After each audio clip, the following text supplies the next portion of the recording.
এছাড়া আমরা যেটা দেখেছি যে আগামীকালকে একটি টার্নিং পয়েন্ট এবং সেখানে যে রায় আসবে, প্রার্থিতার চূড়ান্ত রায় আসবে এবং সেখানে দ্বৈত নাগরিকতা ঋণ খেলাপিরা কারা টিকে থাকবে কারা টিকে থাকবে না সেরকম একটা রেজাল্ট কালকে ফলাফল আসবে। এবং পাশাপাশি আমরা দেখেছি যে এনসিপি যে ঘোষণা দিয়েছে যদি ঋণ খেলাপি এবং দ্বৈত নাগরিকত্বকে ঠিকমতো বাদ না দেওয়া হয় সেক্ষেত্রে যদি কোনো কম্প্রোমাইজে আসে নির্বাচন কমিশন তাহলে তারা রাস্তায় নামবে এমনটাই ঘোষণা দিয়েছে। আমরা এইসব বিষয় নিয়ে কথা বলবো। কথা বলার জন্য আমাদের সাথে উপস্থিত আছেন হাবিবুর রহমান হাবিব, বিএনপি চেয়ারপারসনের উপদেষ্টা। আপনাকে স্বাগত আমাদের আজকের অনুষ্ঠানে। আমাদের সাথে উপস্থিত আছেন হাসিনুর রহমান বীর প্রতীক, আপনাকেও স্বাগত আমাদের আজকের অনুষ্ঠানে। আসসালামু আলাইকুম আপা। আমি হাবিবুর রহমান হাবিব ভাই আপনাকে দিয়ে শুরু করতে চাই যে বিএনপি যে সমস্যায় পড়েছে ঋণ খেলাপি এবং দ্বৈত নাগরিকত্ব নিয়ে, সেটা আদৌ কোনো প্রভাব ছাড়া নির্বাচন কমিশন সমাধান করবে কিনা আগামীকালকে, সেটা আপনার কাছে একটু শুনতে চাচ্ছি। হ্যালো, জি আপনাকে ধন্যবাদ। আপনার অনুষ্ঠান দেখছেন তাদেরকে সশ্রদ্ধ সালাম। এখন ঋণ খেলাপি তো আগাগোড়ায় ঋণ খেলাপির ক্ষেত্রে তো রিশিডিউল করে দেয়। ব্যাংকের যে সুবিধাগুলি আছে সেটার মধ্যে দিয়ে ব্যাংক অনেক সময় নির্বাচন করার সুযোগ করে দেয়, নিয়মের মধ্যে দিয়ে দেয়। আর দ্বৈত নাগরিকত্বের ব্যাপারে আমি বলবো, খুব পরিষ্কার করে বলবো, আজকে সরকারে যারা আছেন তারা কয়জন দ্বৈত নাগরিক? নিজেরাই দ্বৈত নাগরিক, তারা আবার দ্বৈত নাগরিকত্ব এত কথা বললো কেন বলেন? এটা একটা প্রশ্ন না? বর্তমান সরকার তারা দ্বৈত নাগরিকত্ব নিয়ে দেশ চালাতে পারে, তার দেশের জন্য কোনো অবদান নেই। তাহলে তারা যদি দেশ চালাতে পারে তাহলে দ্বৈত নাগরিক তাহলে নির্বাচন করতে পারে না কেন? তাহলে আপনার ওই যে ভোটারদের ভোট দিচ্ছেন কেন? বিদেশে যারা অবস্থান করতেছে তাদের ভোট দিচ্ছেন না? তারা নাগরিকত্ব না তারা পায়নি, তারা চাকরি করতেছে। তাদের ভোটকে আমরা সমর্থন করি, যারা বিদেশে যারা আছেন তারা ভোট দিতে পারুক। তারা যেহেতু বড় ধরনের রেমিটেন্স পাঠায়, আমরা দেশটা মোটামুটি যারা বিদেশে থাকে তাদের উপর নির্ভরশীল আমাদের দেশ, এটা বলতেই হবে। আমার কথা হলো যে এই দেশে বড় অবদান কি জানেন? আমি গত কয়েকদিন আগে আমাদের প্রত্যেক মাসের দ্বিতীয় সপ্তাহে রোববার দিন আপনার আইন শৃঙ্খলা মিটিং হয়, আইন শৃঙ্খলা কমিটি মিটিং হয়। সেখানে এসপি, ডিসি, র্যাব, সেনাবাহিনী, এনএসআই, এসবি, মানে যত ধরনের অর্গানাইজেশন আছে সব সিট থাকে। আমি বসছি, একটু পরে দেখেছি আমার ডান পাশে শিমুল বিশ্বাস, তারপরে আমি, বাম পাশে জামাতের আমির প্রার্থী আমার এখানকার, তারপরে পাশের প্রার্থী। আমাকে তো সবসময় পরেই বলার জন্য সুযোগটা করে দেয়। আমি প্রথমেই বললাম, সব কথা শোনার পরে বললাম যে আমার ডান পাশে আছে মিথ্যাবাদী বসা। ইউনিভার্সিটিকে দেখে বললাম আমি হলাম মহামিথ্যাবাদী, তাকায় আছে ওরা। আমার বাম পাশে আন্তর্জাতিক মিথ্যাবাদী, আর তার পাশে আছে সারা বিশ্ব চ্যাম্পিয়ন মিথ্যাবাদী। তো সারা প্রশাসন হতবাক হয়ে গেছে, যেটা আপনি কি বলছেন? আমি বলছি হতবাক হয়েছেন আপনারা। আমি কেন বলছি জানেন? আমরা যে নমিনেশন পেপার সাবমিট করলাম তাতে আমরা লিখেছি 25 লক্ষ টাকা আমরা ব্যয় করব। আমরা প্রত্যেকেই তো 25 লক্ষ 5 কোটি 10 কোটি 20 কোটি টাকা খরচ করবো এখানে, তাহলে এটাকে মিথ্যাবাদী বলা হলো না? আবার নির্বাচনের পরে যখন ব্যয় হিসাব দেওয়া হবে তখন আবার ঠিক আমরা লিখবো 24,99,999 টাকা, অর্থাৎ সর্বোচ্চ 25 লাখ। তাহলে আমরা মহামিথ্যাবাদী হয়ে গেলাম। এই নির্বাচন কমিশন এই আইনটা কেন রেখেছেন? এতে নির্বাচন কমিশন বিচার হওয়া উচিত। তো আমি একমাত্র ব্যক্তি যে আমি কোনোদিন নির্বাচনের পরে আমার নির্বাচনের ব্যয় আমি নিজে চিকিৎসা করিনি। আপনি আশ্চর্য হয়ে যাবেন, আমি 91 সালে আওয়ামী লীগ থেকে নির্বাচন করেছিলাম। তখন গনি প্রিন্সিপাল নামে পাবনার একজন নাম করা প্রিন্সিপাল ছিলেন, মুলুরগড়ের প্রিন্সিপাল, ওনাকে আমার চিফ এজেন্ট করেছিলাম। যখন ব্যয় হিসেব দেওয়া তখন 3 লক্ষ টাকা ছিল নির্বাচনে খরচের। আমি স্যারকে বললাম, স্যার আমি এটা স্বাক্ষর, আমার খরচ করেছিলাম 10 লাখ কি 9 লাখ এরকম। তো তো বললাম স্যার এটা তো মিথ্যা কথা হবে, আমি পারবো না। তো তুই নির্বাচন করছিস ২য় বার, স্যার আমি পারবো না।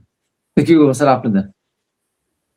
তাহলে বললো হাবিব ঠিক আছে, আমি একটা প্রিন্সিপাল, একটা কলেজের প্রিন্সিপাল, আমি যদি একটা মিথ্যা স্বাক্ষর দেই, একটা কলেজের জাতির অত ক্ষতি হবে না।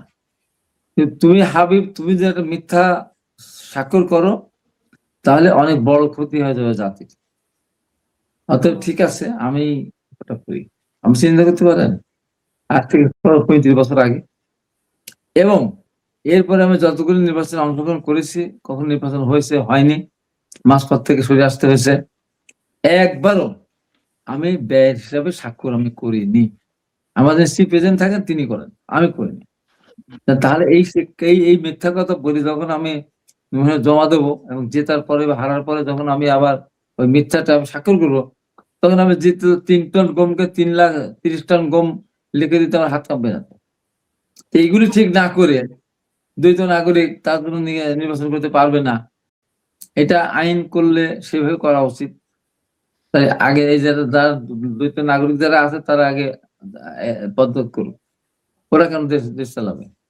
ওদের কোন অবদান আছে? এই যে 16-17 জন আছে দ্বৈত নাগরিক করতে যাদের আছে, এই দেশে কোন কাজ ওরা লাগছে, কোন সময় কাজে লাগছে? আপনি বিদেশে আছেন, আপনাকে আমি ছোট করার জন্য বলছি, তারপরে বলবো আপনি যদি এই দেশে থাকতে পারতেন ভালোভাবে, তাহলে আপনি কিন্তু লন্ডনে যেতেন না। এই দেশে তারা ভালো, একটা ভালো দেখেন তো, একটা ভালো শিক্ষক, বিশ্ববিদ্যালয়ের শিক্ষক বলেন, কেউ বিদেশে থাকে কিনা? একটা ভালো ডাক্তার থাকে না। তারা থাকে, তারাই যায় যারা দেশে খুব ভালো করতে পারে না, মাঝারি করছে, তারা ওখানে যায়। এই যত সাংবাদিকগুলি গেছে, ইলিয়াস আলী কত দরের সাংবাদিক, পিনাকি কত বড় সাংবাদিক বলেন তো? ও তো ডাক্তার হিসেবে ফল করে চলে গেছে। ডিপেন্ড করে আর অনেক গালি সময় বিল্টন, না অনেক আমি উদাহরণটা বলছি, আমার বিরুদ্ধে তো লাগছে, আমি বলতেছি গালি বিল্টন কি এমন ব্যক্তি? মিনা ফারা কয়েকদিন খুব লেখালেখি হলো, এই যে মিথ্যা কথাগুলি বলে, কি এমন? মির্জাহান কি এমন? এরা কি এরা বিদেশে থেকে মনে করি মহা পণ্ডিত, এবং সেই সময় তো পণ্ডিতের কথাবার্তা বলে। আমার কথা হলো যে আমার দেশের কোনোটাই তো ঠিক নেই। আমি বিদেশি নাগরিককে দিয়ে আমি দেশ চালাচ্ছি, মানে দ্বৈত নাগরিকত্ব যারা আছে, সেখানে আমাদের 2-1 জন ব্যক্তি থাকতে পারে, বিএনপির ভিতরে থাকতে পারে, অন্য দলের ভিতরে থাকতে পারে, বিএনপির ভিতরে শুধু তা তো না, অন্য দলের ভিতরে আছে, সেটা প্রকাশ না। আর ঋণ খেলাপির ব্যাপারে সেখানে সেটা ব্যাংক বুঝবে তাদের সাথে, সে ব্যাপারে আমার বলার কিছু নাই। কিন্তু এই সমস্ত ক্ষেত্রে আমার মনে হয় যে আইন করলে সেভাবে করা দরকার। যেমন একটা ঘটনা বলি, বাংলাদেশের সবচেয়ে আলোচিত সমালোচিত ব্যক্তি একজন মহিলা, তার নাম রুমিন ফারহানা। ওকে এমপি বানানো হয়েছিল। একজন আমাদের মহিলা সংসদ সদস্য কোটায় পাওয়া গিয়েছিল, বাবা 100 নাম করা মানুষ ছিলেন, ওলিয়া সাহেব। তো তখন আমাদের মহিলা নেত্রীরা বিদ্রোহ করলো যে তাকে কেন করা হলো, আমরা তো আন্দোলন করলাম। চায়না যখন তাকে পাঠানো হলো, তখন মহিলা নেত্রীরা বিদ্রোহ করলো, ওকে কেন পাঠাবে, ও কোথায় মিছিল করছে, কয়দিন মিছিল করছে। এখন সে রুমিন ফারহানা আমাদের স্বতন্ত্র প্রার্থী হয়ে মুখে যা আসছে তাই বলছে। সে এমপি হওয়ার পরে একটা প্লট চেয়েছিল, প্লটে লেখা ছিল যার ঢাকাতে কোনো প্লট নেই, বাড়ি নেই, তাকে একটা প্লট দিয়ে বাধিত করা হোক। এইটা নিয়ে মহা সমালোচনা। রুমিন ফারহানার কিন্তু টেলিভিশনের টক শো বন্ধ হয়ে গেছিল এই উত্তর দিতে না পারার কারণে। তখন আমি কি ব্যাখ্যা দিয়েছিলাম? আরে রুমিন ফারহানা তো লিখেছে, ওদের ইংলিশ মিডিয়ামে লেখাপড়া করেছে, বাধিত হলে বেশি আনুগত্য দেখানো হয়, ওটা মানে হয়তো ভালো করে বোঝেনি। কিন্তু রুমিন ফারহানা তো একটা প্লট চেয়েছে। কিন্তু যারা এই যে এখন এমপি মন্ত্রীরা আছেন, যে কথা আমি বললাম যে খরচ করবে 25 লাখ টাকা, খরচ করেছে 5 কোটি 10 কোটি, ও তো আরো মহা মিথ্যাবাদী। রুমিন ফারহানার এই মিথ্যা কথা নিয়ে এত কথা বলার কি আছে? আজকে আমাদের দেশ জাতিটা ওই জায়গায় চলে গেছে। অতএব এই দেশে এখন যা কিছু হচ্ছে, আইন অনেকটাই বানানো হচ্ছে, অনেকটা নিজের মতো করে, আইন তো সবসময় নিজের মতো করে হয়। আমি যদি আইনজ্ঞ না, বিশেষজ্ঞ না, পৃথিবীতে আইন সৃষ্টি হয়েছে কিসের জন্য? গরিবদেরকে বাঁচানোর জন্য না, শাসকদের শাসন ক্ষমতা টিকিয়ে রাখার জন্য আইন সৃষ্টি হয়েছে পৃথিবীতে। যত আইন সৃষ্টি হয়েছে সব আইন তাই। এখন জামাত ইসলাম আজকে যে জায়গায় গিয়েছে, এখন বলেন এই দেশে জামাত ইসলামের ওর রাজনীতি করার কোনো অধিকার আছে? হ্যাঁ, আপনি বলবেন তাহলে আপনার সাথে জড়িত। হ্যাঁ, ছিল। তখন একটা দল ক্ষমতায় ছিল, তারা দেশের ভিতরে অত্যাচার নির্যাতন করতো, তারা ফ্যাসিস্ট হয়েছিল। এখন একটা লোকালয়ে যখন একটা হিংস্র প্রাণী, আপনি সেটা বলেন বাঘ হোক, ভাল্লুক হোক, সিংহ হোক, যদি প্রবেশ করে, ওই গ্রামের শত্রু মিত্র, কে হিন্দু, কে মুসলমান, কে বৌদ্ধ, খ্রিস্টান, কোন ভেদাভেদ নাই, সবাই মিলে শত্রুকে ওই ওই বন্য প্রাণীটাকে সেখান থেকে তাড়ানোর ব্যবস্থা করে, হত্যা করার চেষ্টা করে।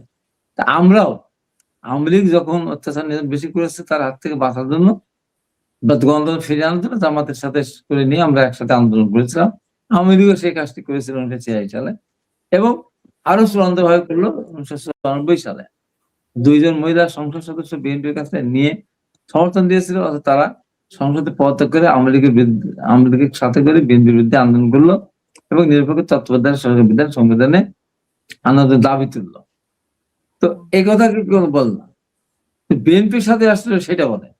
তাই বলে কি ওরা যে 71 স্বাধীনতা পরাজিত শক্তি, ওরা স্বাধীনতা যুদ্ধের সময় আমাদের মা বোনদের পাকিস্তান হাতে তুলে দিয়েছে, বাড়িঘর জ্বালিয়ে পুড়ে সার্চার করে দিয়েছে, এখনো তারা স্বাধীনতাকে স্বীকার করে না, এখনো বলে গণতন্ত্রের বছর, এখনো তারা সবার স্মৃতির সাথে জাতির স্মৃতির সাথে যায় না। তার মানে আমাদের ঐক্য করেছিল বলেই কি এগুলি তো মিথ্যা হয়ে যাবে? এই জন্য বলি, এখন জামাত যেগুলি করতেছে, যেগুলি একেবারে অনৈতিক, এবং জামাতের কথাবার্তা বক্তব্য যেগুলি তারা বলছে, এগুলি যদি আপনি ধরেন তাহলে রাজনীতি নিশ্চিত হওয়ার কথা। তারা যদি অসত্য কথা বলে, যেটা প্রমাণ, যেটা সম্ভব না, তারা বলে তাদের কথা মতো সূর্য দাঁড়িয়ে থাকবে। তারা বলে যে ভোট দেব কুমার না দেব আমরাই ক্ষমতা দেব। তারা বলে যে যদি জামাতের সাথে ভোট না দেয় তাহলে পরে তারা কাফের হয়ে যাবে। যদি ধানের সাথে ভোট দেয় তাহলে সে জান্নাতে যেতে পারবে না। এই সমস্ত কথাগুলির কারণ তো ওই দ্বৈত নাগরিকত্ব যে পাপ করছে তার চেয়ে বেশি পাপ্তিরা করছে, তার চেয়ে বেশি পাপ্তিরা করতেছে। তারা জামাত ইসলাম বলে ইসলামিক রাজনীতি করে, আল্লাহর আইন শাসন করতে, সৎ মানুষের শাসন দিতে। তাহলে তাহলে তাহলে কৃষ্ণনন্দীকে তারা বলে যে আল্লাহ দায়িত্ব নিয়েছেন, আল্লাহ নবীর কোরআন শরীফে মিজানের কথা আছে, অর্থাৎ দাঁড়িপাল্লার কথা আছে, অর্থাৎ দাঁড়িপাল্লাকে জেতানোর জন্য স্বয়ং আল্লাহ পাক দায়িত্ব নিয়েছেন। তাহলে এই যে কৃষ্ণনন্দীর দাঁড়িপাল্লা জেতানোর জন্য আল্লাহ দায়িত্ব নিয়েছেন। কৃষ্ণনন্দী বলছে জামাত ইসলামিক দল না, এরা হিন্দু মুসলমান বৌদ্ধ খ্রিস্টান মুসলমানের দল। তো এই কারণে এদের সবই তো বাতিল হওয়া উচিত। একে মিথ্যা যে সময় তারা বেহেশতে দিতে চায়, দাঁড়িপাল্লা ভোট দিলে না বেহেশতে দেওয়া যাবে, যেটা অসম্ভব একটা জিনিস যেটা বলে, এটা কি? তারপর তারা কি বলে, দাঁড়িপাল্লা একবার ভোট দিলে 16 কোটি মানুষ, 18 কোটি মানুষ নামাজ পড়লে যে সব হবে, সেই তার সব হবে। তো এগুলিতে দ্বৈত নাগরিকত্ব যাদের আছে তাদের চেয়েও তো এটা খারাপ ভয়ঙ্কর। হ্যাঁ, দ্বৈত নাগরিকত্ব কেউ কেউ দিনে থাকতে পারে না, চলে গেছে। যেমন আমাদের এসব মিলন চলে গেছিল একটা সময়, পরে এসে তার নাগরিকত্ব প্রত্যাহার করে নিয়েছে, বিদেশি নাগরিকত্ব সে বাতিল ঘোষণা করেছে, দেশের নাগরিকত্ব নিয়েছে। এটা অনেক ক্ষেত্রে অনেক হয়ে গেছে, এর ভিতরে 2-1 জনের হতে পারে। এখন তারপরে আমি বলবো এই ব্যাপারে কনসিডার করার সুযোগ থাকলে করবে, না করবে। আর আমাদের সবার হয়ে গেছে তা তো না, আমাদের গুলো প্রকাশিত হয়েছে, কিন্তু কিন্তু অন্যদের ভিতরে এটা নিয়ে রাস্তায় নামবে এনসিপি। এনসিপি মাঠে নামলেই বাকি আর না নামলেই বাকি। এনসিপি যে অপকর্মটা করছে তাদের তো আমরা সম্মান করতাম, কিন্তু জামাতের সাথে যোগ দিয়েছে কিসের জন্য? শুধুমাত্র ক্ষমতায় যাওয়ার জন্য, শুধুমাত্র। অথবা তার জামাতেরই প্রোডাক্ট। একসময় তারা জামাত শিবির করতো, পরে গা বাঁচানোর জন্য ছাত্রলীগ এসেছিল, যেমন জামাত এসেছিল। জামাতের কোনো মিছিল আমরা ঢাকা বিশ্ববিদ্যালয় দেখেছি দীর্ঘ 15.5 বছর? কোথাও কোনো বিশ্ববিদ্যালয় তো ছিল কোথায়? তো জন্ম হলো কোথায়? এত শিবির আসলো থেকে? ঢাকা বিশ্ববিদ্যালয় সব বিশ্ববিদ্যালয় সব ছাত্রলীগ হয়ে গেছিল, যাদের নিজেদের গোপন পরিচয় গোপন করে তারা এখন যদি বলে এনসিপি কথা এখন 2 পয়সা মূল্য নেই।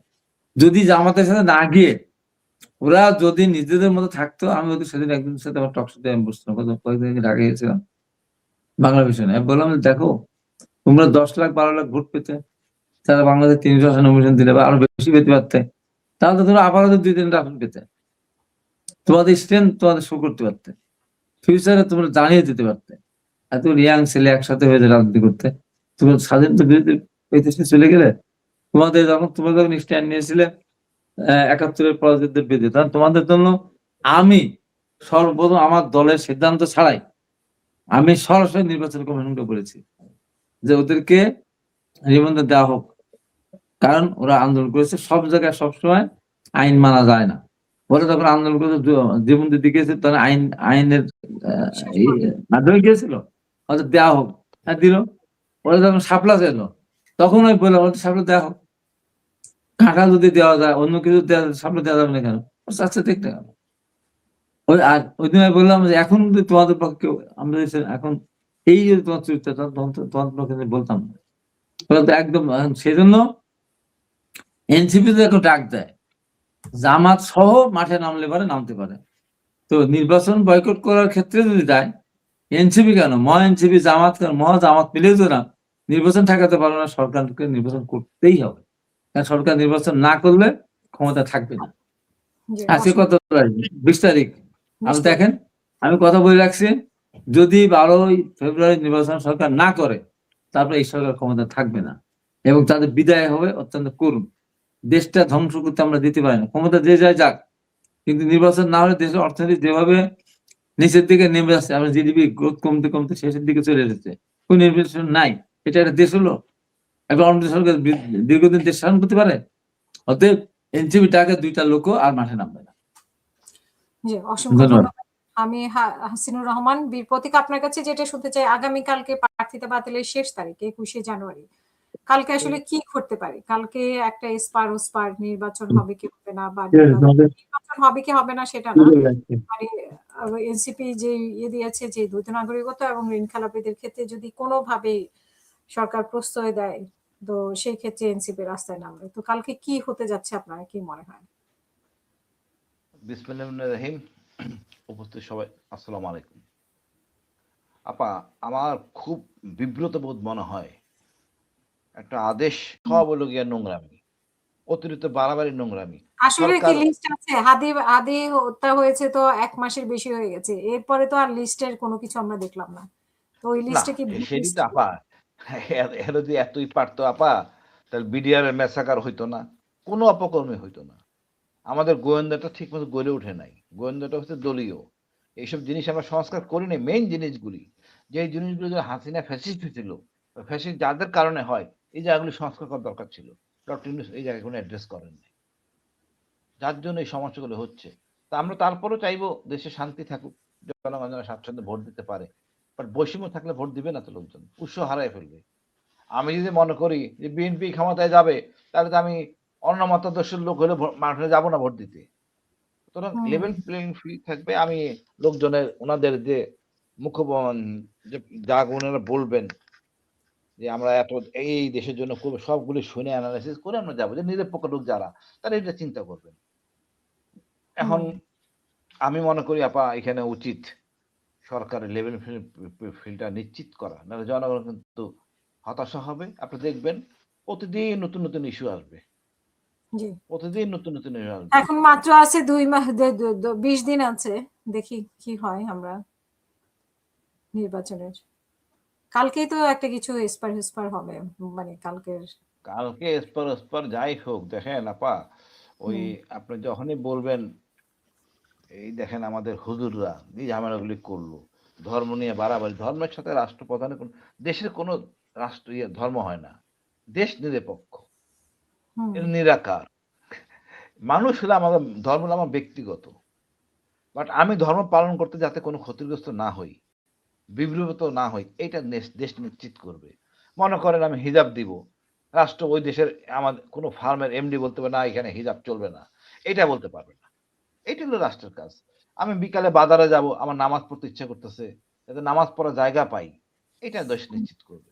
এর চেয়ে বেশি ধর্ম পালনে আমি মনে করি না বাধা দেয় ধর্ম, ইসলামী রাষ্ট্রের। হ্যাঁ, ইসলামের বিচার ব্যবস্থাটা লোকে ভিন্ন, এটা কিন্তু তরিত বিচার ধর্ম করে। নিয়ে আপনার মনে হয় না যে আমাদের ইসলামিক দলগুলোই বেশি বাড়াবাড়ি করেছে? এবং এখন যে নারী প্রার্থী ইসলামিক দেয়নি, সেটাও কি মানে ধর্মের বাড়াবাড়ির জন্য, নাকি আসলে নারী এটা প্রার্থী? এটা আপা, এটা নারী পার্টি না। দেখেন ঢাকার মেসেজে চাকমা টাকমা দেওয়া হয়েছে, এই কালচারটা গড়ে ওঠে নাই, এই কালচারটা গড়ে ওঠে নাই। এদেরকে এটা করতে হবে। যে দেশে 50% নারী, 50% ভোট হলো নারীর, নারীকে আপনি উন্নয়নে অংশীদার রাখতে হবে, আপনার প্রত্যেকটা জায়গায় নারীকে রাখতে হবে। অর্ধেক নাও 3 লাখ হলে অর্ধেক যদি পারেন তো অর্ধেক পুরাটাই নিবেন, দরকার বেশি নিবেন। হুম, যেমন আমি মনে করি পুলিশে নারীর সংখ্যা বেশি হওয়া উচিত। নারীরা নির্যাতিত হবে না, অন্যায় জুলুম হবে না। নারী 50% না 70% নারী হওয়া উচিত পুলিশে, ব্যাংকে, এই সম্পূর্ণ নারীদের দিয়ে দেওয়া উচিত। এখানে শ্রমিকের মানে পুলিশ বসে কাজ করা যেগুলি মেয়ে পুলিশ করবে, সমস্যা নাই তো। লাভ জব দেওয়ার জন্য তো আমাদের আছে আর্ম পুলিশ ব্যাটালিয়ন, তারা করবে। হুম, অন্তত নারী জুলুম করবে কম, আমাদের এরকম আস্থা থাকে নারী মায়ের জাত, তো নারীরা জুলুম করবে কম। তারপর মনে করো আপা, এই যে হুজুর যত বাড়াবাড়ি আমাদের ধর্মীয় নেতাদের জন্য, এদের হুম, একটা অভ্যাস, মাদ্রাসা যাবেন এই শুরু থেকে জুব্বা পরে, জুব্বা কেন পড়তে হবে? ইসলাম হুম, মানে তো জুব্বা না। এগুলিতে আমাদের ন্যারেটিভ দেয়, জঙ্গি ন্যারেটিভ। কারণ আমরা আমরা এই ন্যারেটিভ গুলো সৃষ্টি করে দেই। আমি কেন প্যান্ট শার্ট পরে যাব না? হুম, আজকে জামাত ইসলামের আমির ডাক্তার মানুষ, হুম, সেকেন্ড ম্যান ডাক্তার মানুষ, আলহামদুলিল্লাহ। তাই আজকে মনে করেন জামাত এতখানি লাইমলাইটে আসছে। ওনারা কথা যুগোপযোগী বলতে পারেন, সবকিছু ধর্ম হুম, দিয়ে রেফারেন্স দিলে হবে না। আল্লাহ হুম, ভরসা আপা, আমি মনে করি হয়তো ভালো কিছু পাবো আমরা। অনেক ধন্যবাদ আপা। ধন্যবাদ। হাবিব ভাই আপনি কি আছেন? আপনাকে দেখতে পাচ্ছি না। আমরা আছি তো। জি, আপনার কাছে প্রশ্ন যে চাকসু নির্বাচনটা বন্ধ হলো এবং আমরা নির্বাচন কমিশনের সামনে দেখলাম যে ছাত্রদল যেভাবে ঘেরাও করলো, এগুলো কোনো মানে স্বাভাবিক প্রক্রিয়া আপনার কাছে মনে হয় কিনা? সেটা একটি বিষয়। আর হচ্ছে যে জামাত যেটা বলছে দুর্নীতিতে জিরো টলারেন্স করবে এবং বিভিন্ন ঋণের কথা বলছে, বিনা সুদে ঋণ। তো পাশাপাশি আপনারা বলছেন কার্ডের কথা। তো সেখানে আপনার মনে হয় না যে বিনা সুদে ঋণটা ভালো না কার্ড ভালো? কার্ডের মধ্যে তো অনেক কিছু করতে পারে, ঋণের মধ্যেও করতে পারে। তো তারপরেও এই প্রতিশ্রুতিগুলোর পার্থক্যটা আপনার কাছে একটু শুনতে চাই, বিএনপির প্রতিশ্রুতি বনাম জামাতের প্রতিশ্রুতি। শোনেন, কার্ডের ব্যাপারে যে না বুঝে কথা বলছো, পিনাকি একটা আছে না, কোথা থেকে দেবে, কিভাবে দেবে। আমাদের তারেক রহমান সাহেব পরিষ্কার করে বলেছেন যে কার্ড, ফ্যামিলি কার্ড আমার স্ত্রী ডাক্তার জুবাইদা পেতে পারে, কিন্তু আমার স্ত্রী ওই কার্ড নিবেন না। বলেছেন উনি পর্যায়ক্রমে পর্যায়ক্রমে উনি 50 লক্ষ মানুষ বা পর্যায়ক্রমে উনি ফ্যামিলি কার্ড দিবেন। পরিমাণটা কত কি জানেন? 50 লক্ষ টাকা দিলে, 50 লক্ষ কার্ড দিলে পরিমাণ হলো 2500 টাকার মধ্যে চাল, ডাল, তেল এগুলো দিবেন। একটা ফ্যামিলি কোনো মতো করে, ছোট ফ্যামিলি বাঁচার মতো একটু সাশ্রয় হবে। পরীক্ষামূলক পাইলট প্রজেক্ট। তারপরে যদি মনে করে যে না এটা একটু উপকার হয়, তাহলে হয়তো তখন এটাকে কন্টিনিউ করবে অথবা বাড়িয়ে দেওয়ার চেষ্টা করবে।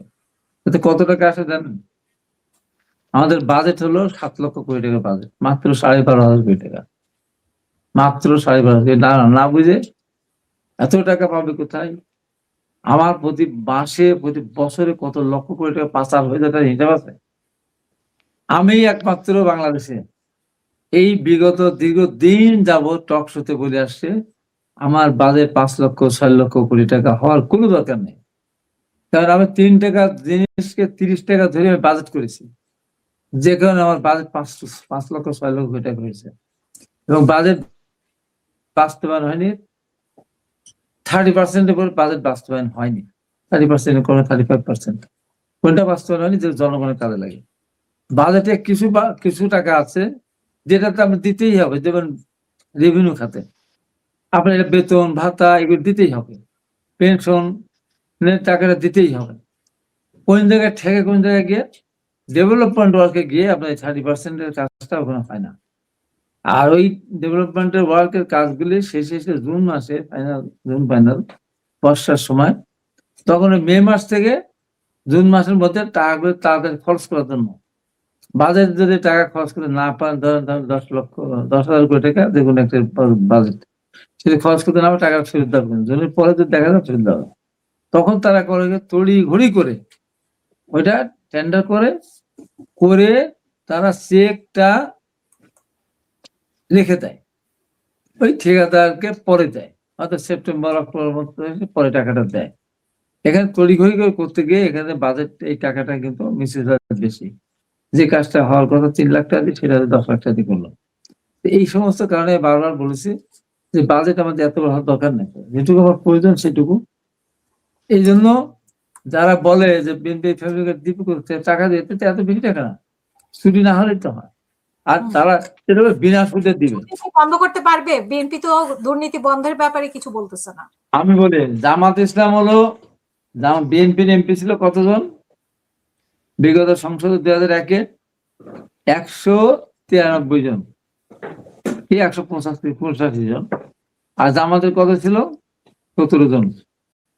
বিএনপির 183 যদি আমি ধরি, মামলা হয়েছে কয়জনের বিরুদ্ধে, কয়জনের জেল হয়েছে?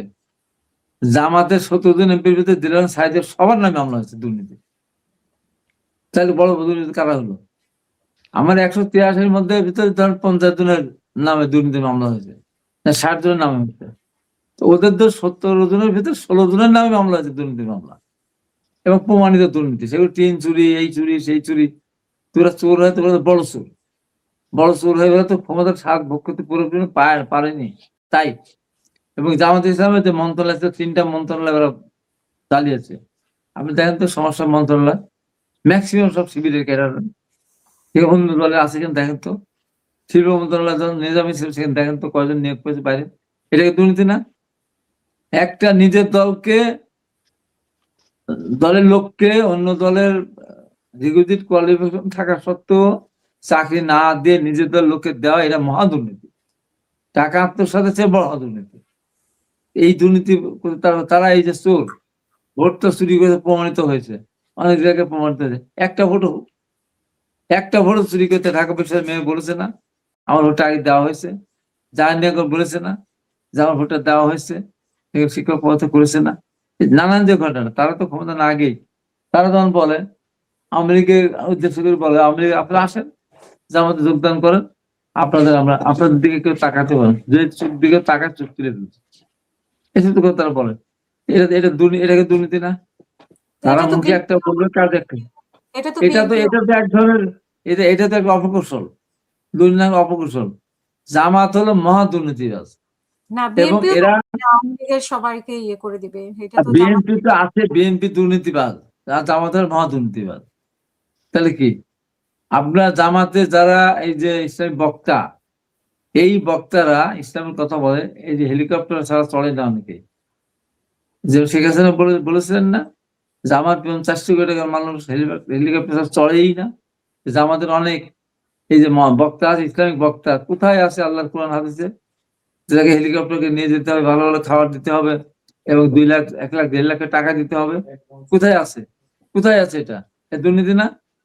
এটাতে একদম পা থেকে মাথা পর্যন্ত দুর্নীতিবাজ, প্রায় নখ থেকে শুরু করে। তাই এরা তো তাদের দলের কর্মী। এই যে আমির হামজা না একটা কি আছে, মানুষের খারাপ ভাষা কি যেন বলে, আমি তো খারাপ ভাষা বলতে পারি না, তাই বললাম না। সে আমাদের আরাফাত রহমান কোকো, জিয়া রহমান ম্যাডামের কনিষ্ঠ সন্তান। ওয়ানের ভিতরে টর্চার করার পরে মারাই গেলেন। ওর কি দরকার? ওদের ইসলামে জালসা করতে গেছে, ওখানে কি দরকার? কো কো কো কো কো যদি বাদ দেওয়া যায়, যদি কু দেওয়া যায়, তার কি হয়? কুকুর, যে যাদের দাঁত নাই সে যখন ডাকবে ও কুকুর, ওই ডাকবে, তুমি দরকার আছে? আমি ওই জন্য গতকাল ঘোষণা দিয়েছিলাম, আমির হামজা আমার পাবনা জেলায় কোনো জালসায় আসতে পারবে না যখন তোবা না করবে। কালকে পাবনা এসেছিল, ইম্পর্টেন্ট একটা পাবনা বিসিকের ওখানে সাতিয়ান দাস ছিল। আমি কালকে আমার প্রোগ্রাম ছিল মহিলাদের দোয়া মাহফিল দেশ খালেদা দেওয়ার জন্য। আমি আমার আটঘর উপজেলার মাটিতে আমি ঘোষণা দিয়েছিলাম, ও যদি আসে, তোবা যদি না করে, মাপ যদি না চায়, ওকে জালসা করতে দেব না। করতে গেলে যা হবে, মামলা হলে, একটা মামলা হলে আমার নাম হবে, একটা আসামি আমি হব। 10টা মামলা, 10টা মামলারই আমি আসামি, আর কেউ আসামি হবে না। তারপরে জালসা করতে আসছিল, আমাদের লোকেরা বাধা দিয়েছে, জালসা না করে, এত ইমানদার, খাঁটি ইমানদার পারে নাই, মঞ্চে উঠতে পারে নাই, তারপর চলে গেছে সেখান থেকে। সে দুর্নীতি না? ইসলামের কথা বলবে, আবার লাখ লাখ লাখ টাকা নিবে, আর জালসার ভিতরে কি বলে, গান, কি মন্দিরে না কে নায়িকা আছে, আমি ভালো করে যাই না। তারপর বলে যে তার জন্য মেয়েরা পাগল, সে যদি এখন বলে 1000 মেয়ে লাইন লাগবে তাকে বিয়ে করার জন্য। এই যে অসভ্য যারা, এই অসভ্যরা এখন বিনা সুদে তারা দিবে, টাকা দিবে। কিভাবে দিবে বলেন? বিনা সুদে দিবে। টাকা তো রাস্তায় পড়ে থাকবে না, রাস্তার মধ্যে পড়ে থাকবে, তুমি নিয়ে যাও, আবার টাকা ব্যবসা করে টাকা তা তো না। এখানে পরিচালন ব্যয় আছে না, এখানে তার অফিস থাকবে, অফিস ভাড়া দেওয়া লাগবে না, এখানে স্টাফ থাকবে, স্টাফ বেতন দেওয়া লাগবে না, কোথা থেকে আসবে? কার কোথা থেকে যেভাবে আসবে? ঋণও কোথা সেভাবে থেকে আসবে? কোথা থেকে আসবে বলেন? এটা হয়। এবং তাদের না, এই যে তাদের তো ইসলামী ব্যাংক আছে, তো তারা তো শরিয়া ব্যাংক করছে না, তারা ইন্টারেস্ট নেয় না, হ্যাঁ তারা নেয় না, নেয় তো। তো তাহলে এতদিন করে নাই কেন? এখন নির্বাচন সময় এ প্রস্তাব কেন যে আমার সুদ ছাড়া? তারপর তারা কি বলে, মেয়েদের 5 ঘন্টা করে কাজ করাবে, 8 ঘন্টা করে, তো ওই 3 ঘন্টার বেতন কে দিবে? বেতন দিবে না, বেতন দিবে না, তো এখন তো আছে। এত দূর যাবো কেন? তাদের প্রতিষ্ঠানে কি মহিলা কর্মী নেই? সেখানে কি 5 ঘন্টা করে কাজ করায়? নিজের প্রতিষ্ঠানে 5 ঘন্টা করে কাজ করিয়ে তারপরে বলতে পারতো যে আমাদের প্রতিষ্ঠানে আমরা 5 ঘন্টা করে কাজ করা, অতএব আমরা ক্ষমতা গেলে 5 ঘন্টা করেই আমরা কাজ করাবো, পুরো বেতন দেবো। আর যদি সরকারের বেতন করতে দিবে, 8 ঘন্টা ডিউটি করার পরে একজন যদি বেতন পায় 1.5 লাখ, তাহলে 5 ঘন্টা ডিউটি করে, তাহলে তার ওই টাকাটা কি হালাল না জায়েজ? না কই থেকে দেবে? কে দিবে? এই যে তাদের সবগুলি কথার ভিতরে একটা মিথ্যাচার এবং একটা ওই যে গুপ্ত যেটা একটা থাকে না ওদের ভিতরে, গুপ্ত, যেমন ওরা নিজের দল নিজেরা, এই যে এত কি সরকারের প্রশাসনের মধ্যে এত সচিব, উপসচিব, জয়েন্ট সেক্রেটারি, অ্যাডমিন সেক্রেটারি, এত কি তাদের ছিল? তাই যে থাকতো, জামাতের নামে থাকতো, কবে আমাদের বিদায় করে দিত? দিত না বিদায় করে? তারা সেখানেও নিজের নীতি আদর্শ বিসর্জন দিয়ে আওয়ামী লীগ সেজেছিল। আওয়ামী লীগ একবার জয় বাংলা বলে 3 বার বলতো জয় বাংলা। ঢাকা বিশ্ববিদ্যালয় দেখেছে না? হেলমেট বাহিনী কারা? সব এখন বের হচ্ছে, সব শিবির। তো ওরা আপনাদের সাথে হেলমেট পরে দিয়ে, অনেকেই হ্যাঁ, মানে অন্য দলের সাথে ছিল না, বাট গুপ্তভাবে ছিল। আর তাছাড়া আপনাদেরও তো অনেকেই আওয়ামী লীগের সাথে মিলেমিশে ছিল, ব্যবসা করেছে। আমাদের লোকে, আমাদের ছাত্র দলের একটা ছেলে দেখান তো, হাজার হাজার ছেলে জীবন নষ্ট হয়ে গেছে। ওরা হলে থেকেছে, হেলমেট পরে আপনার মানুষের অত্যাচার করেছে, মিছিলে গেছে, স্লোগান দিয়েছে, কি শিবির করে স্লোগান দিয়েছে, একটা একটা শিবির ধর, সকাল সকাল সকাল থেকে জয় কর, শিবিরে আসতে না, ঠাকুর হবে না, ওরাই মুক্তির স্লোগান দিত। এবং ওরা ছাত্রলীগ মিলে ছিল বলেই রাত্রি যখন ঘোষণা দিল যে ওরা শিবির, তখন ছাত্রলীগ সব শিবির হয়ে গেল। ছাত্রলীগের ভোট নেই, এই যে দীর্ঘদিন ধরে 4-5 হাজার ভোট নেই ওখানে, তো তারা প্যানেলও দেয়নি, কোনো স্বতন্ত্র কোনো প্রার্থীর পক্ষেও যায়নি। অথবা ওই যে যারা গণ অধিকার পরিষদ বা এনসিপি যারা, তাদের ছাত্র সংগঠন যারা নিবে, তাদেরও তো ভোট দেয়নি। ভোট দিয়েছে কোথায়? শিবিরকে ভোট দেয় কেন? এই শিবির হয়েছিল ছাত্রলীগ, শিবির হ্যাঁ। সেটার দিয়েছিল, ছাত্রলীগকে শিবির, ছাত্র শিবিরকে সেটার দিয়েছিল, এখন শিবির ছাত্রলীগকে সেটার দিয়েছে। কালকে যদি কোনো পরিবর্তন হয় কোনো কারণে, দেখবেন যার যার জায়গায় সেরে ফেললো, ওই ঢাকা বসে শিবিরের 3-4 হাজার নেমে আসবে, ওই ছাত্রলীগ একদম দাঁড়ায় যাবে। এই হলো আবার অবস্থা। তো সব জায়গাতেই আমি বলছি তো, নির্বাচনটা আপনারা কেন করলেন? চাকসু হ্যাঁ, নির্বাচন, চাকসু। আমরা নির্বাচনটাই করাটা ঠিক হয়নি। আমাদের দল, এখন আমি দল করে দলের সিদ্ধান্ত বাইরে যেতে পারি, আমি তো এই নির্বাচনের বিপক্ষে ছিলাম। যে 15.5 বছর ছাত্রদের ক্যাম্পাসে যেতে পারে না, একদিনের জন্য যেতে পারে না, একটা হলে সিট ছিল না, কোনো হলে একটা সিট ছিল না, ছাত্রদল ওখানে গিয়ে তার কার সাথে কথা বলতো? একটা হলে গেলে একটা হল তো একটা room বসতে হতো, একটা বসার রুমও তো ছিল না। ছাত্রদল তো এই নির্বাচন গিয়েই তো ভুল করেছে। এবং প্রথমেই যদি এই ভুলটা করালো ঢাকা বিশ্ববিদ্যালয়ের যিনি ভিসি, ওদের জামাত, সে যদি না হয়তো প্রগতিশীল হতো, তাহলে ওই ভোটটা কিছু করাতো না, নির্বাচন আগে করাতো না। এবং এই দেখা দেখে জাহাঙ্গীরনগর বিশ্ববিদ্যালয় ভোট করলো, তারপর রাজশাহী বিশ্ববিদ্যালয় জামাত, চিরাং বিশ্ববিদ্যালয় জামাত, এখন জামাত তারা ভোট করাবে। এবং এখানে দেখেন, এখানেও এরা কত মুনাফিক, শিবিরের নামে কিন্তু প্যানেল দেয়নি, ছাত্রদল কিন্তু ছাত্রদল নামে প্যানেল দিয়ে 5,000 ভোট পেয়েছে। আর ওরা কি সর্বজ্ঞ নাকি প্রগতিশীল নানান নাম দিয়ে শিবির, ছাত্র শিবিরের নামে কিন্তু প্যানেল দেয়নি। ছাত্র শিবিরের নামে প্যানেল দিয়ে যদি ভোট পেত, তখন বলতে পারতো। এক এক জায়গায় এক এক নাম দিয়েছে তারা, কোথাও ছাত্রজ্ঞ, কোথাও সর্বদলীয়, নানান বাহিনী, সেখানে আপনার পাহাড়ি ছিল তার মধ্যে। আর ছাত্রদল নিজের দলের পক্ষে তারা সেখানে নির্বাচন করেছে। তারপরে 15 বছর ছিল না, 5,000 ভোট পেয়েছে, কম না তো। তারপর নিজের বিরুদ্ধে সমস্যা ছিল, সবকিছু মিলে এবার ঢাকা পরে সামনে দেখা যাবে। এবং এরা এই সাথে ক্যামেরাকে বলেছে যে আমরা নির্বাচিত হয়ে জামাত ইসলামের পক্ষে আমরা ভোট চাবো, জামাতের মিছিলের বক্তব্য বলছে না, বলেনি। এখানে এরা আপনার ওই যে এরা প্রতারণার আশ্রয় নিয়েছে। অতএব এখন যেটা তারা বলছে বিনা সুদে তারা লোন দিয়ে, এটা বা টোটালি প্রতারণা।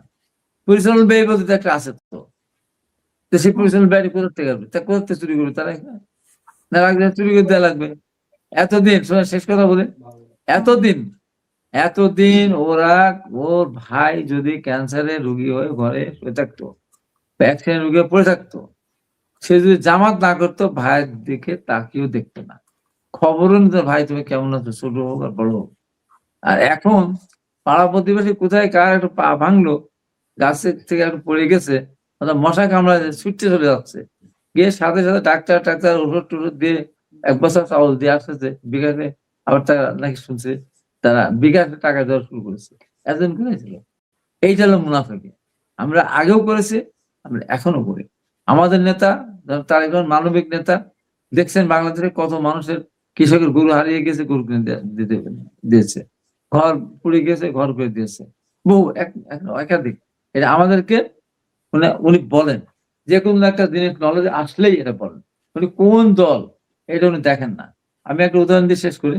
আমার এখানে একটা ছেলে আছে, আমি প্রতিবন্ধীদের নিয়ে কাজ করি। প্রতিবন্ধী নাম আমাদের সাগর। আমার সমাজও তো নিষ্ঠুর সমাজ, ওর মা নেই, বাপ নেই, বোন নেই, ভাই একটা আছে সৌদি আরব থেকে, টাকা পয়সা ভালোই উপার্জন করে, ও ভাইকে খেতে দেয় না। আর ও প্রতিবন্ধী, ওর ফুফুর কাছে থাকে, এটা চার দোকানদার। তো এখন সময় মতো খেতে দিতে পারে না, রোজও খেতে দিতে পারে না।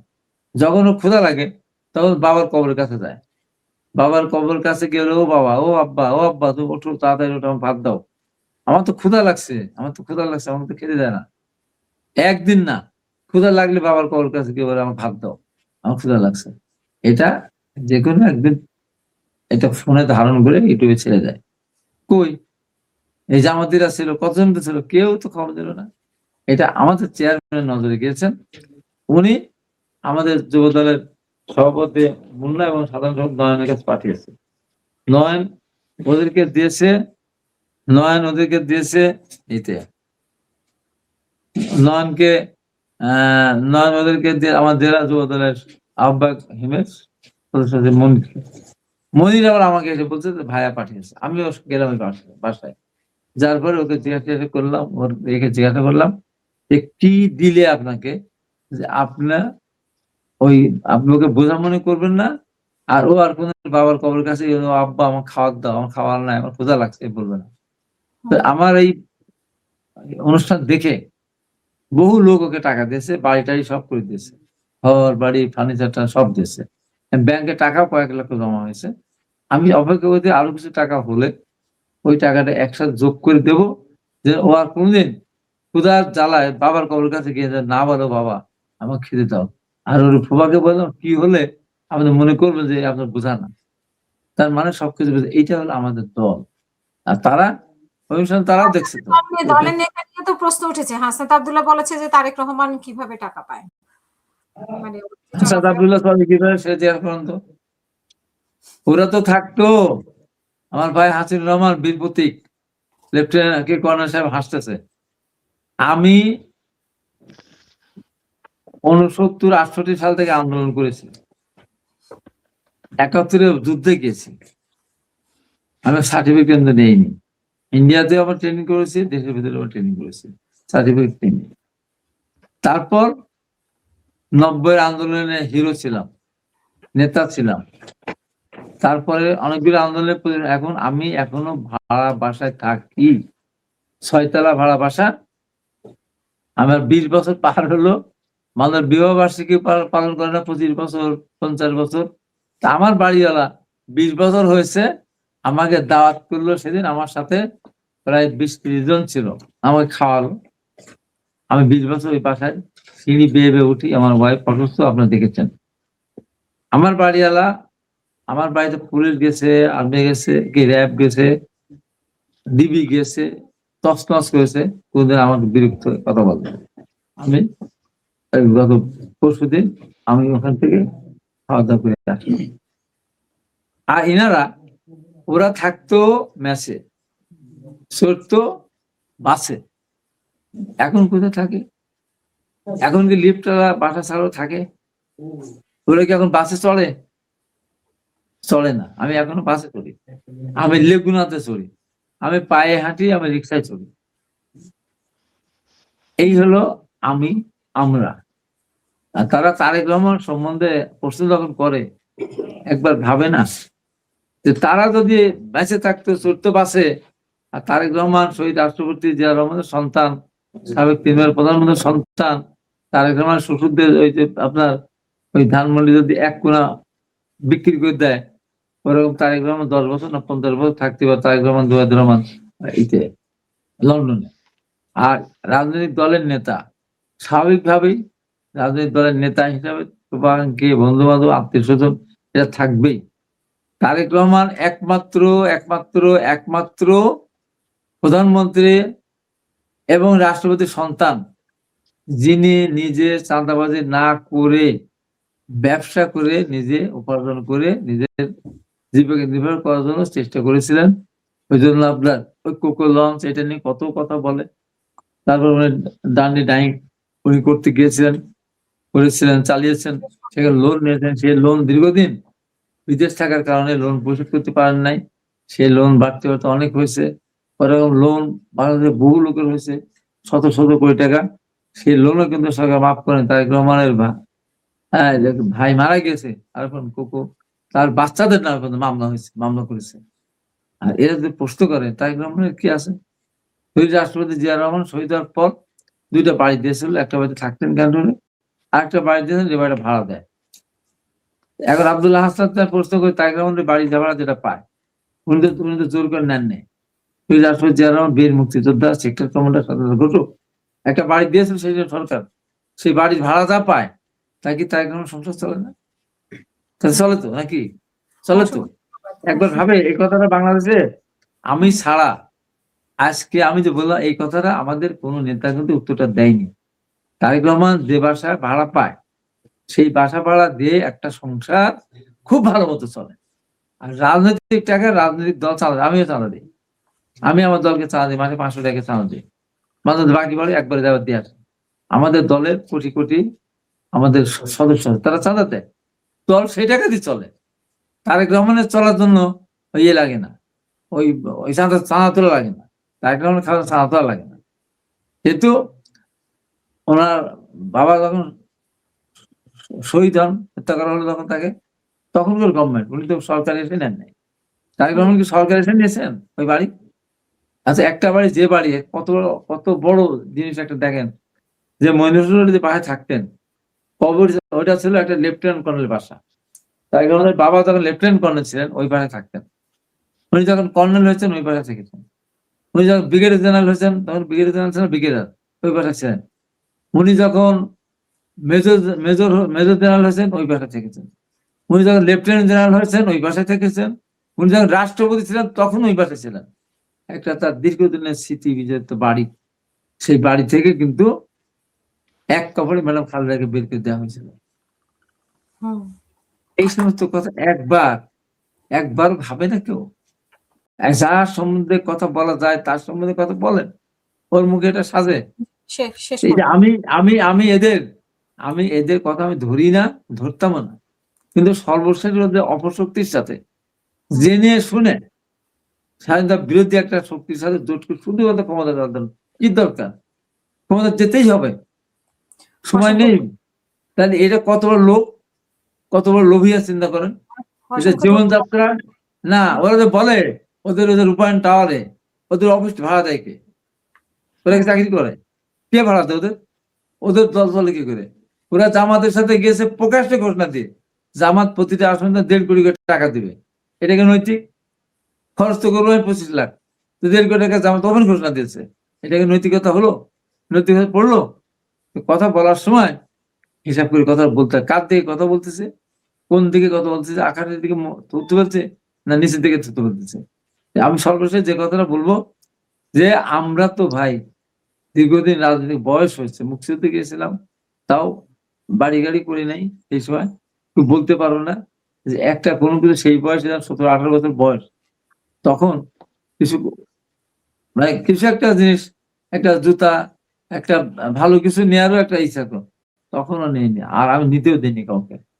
সেটা এখনো বজায় রাখছি আমরা।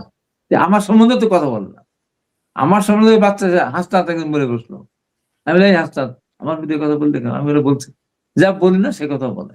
তা আমার কথা হলো মিথ্যাচার থেকে সরে আসতে হবে, সত্যের পথে আসার চেষ্টা করতে হবে। আমাদের নেতা তারেক রহমান পরিষ্কার ভিশন দিয়েছেন আমরা কি করতে চাই, এগুলো করা সম্ভব, এগুলো করা সম্ভব।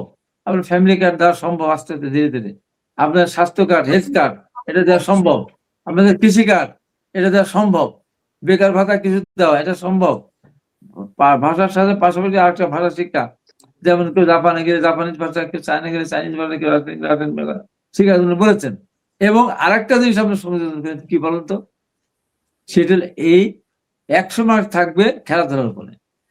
এটা নিয়ে বলবে এতগুলি খেলা, ফুটবল ক্রিকেট এটা খেলা, কোথায় এত মাঠ পাবে, কিভাবে কি খেলবে, ওদের মাথার মধ্যে এই বুদ্ধিটুকু নাই যে একটা খেলা যেখানে খেলার মাঠ আছে ফুটবল খেলার, ওই স্কুলের ছেলেরা বা ওই স্কুলের মেয়েরা ফুটবল খেলা খেলতে নিতে পারে। যেখানে খেলার মাঠ ছোট আছে, ক্রিকেট খেলা যায়, সেখানে ওরা ক্রিকেট খেলা। এবং যেখানে কোন মাঠই নেই খেলার, ক্রিকেটও নাই, ফুটবল খেলার মাঠ নাই, তবে ইনডোর খেলা আছে কিছু, সেই খেলা তারা খেলবে 100 মার্ক। তাহলে হবেটা কি, আজকে আপনার আর্জেন্টিনা এবং ব্রাজিল তাদের ফুটবলাররা কোটি কোটি টাকা উপার্জন করে নিয়ে যাচ্ছে। এক রোনালদোই কত টাকা নিয়ে গেছে আপনার এর থেকে, পর্তুগালের। এই যে আমাদের দেশে তারেক রহমান মাথায় এসেছে যে আমাদের দেশের যদি আমরা সাবজেক্টটা যদি খেলার একটা সাবজেক্ট রাখি, এখন থেকে ভালো করে খেলে আমাদের ছেলেমেয়েরা একদিন বিশ্ব অঙ্গনে ক্রিকেট খেলবে না, ভালো ক্রিকেট আমরা আমরা জিততে পারিনি বিশ্বকাপ, সাকিব তো কোটি কোটি টাকা ইনকাম করে নিয়ে আসছে। হাবিব ভাই অসংখ্য ধন্যবাদ আপনাকে, অসংখ্য ধন্যবাদ।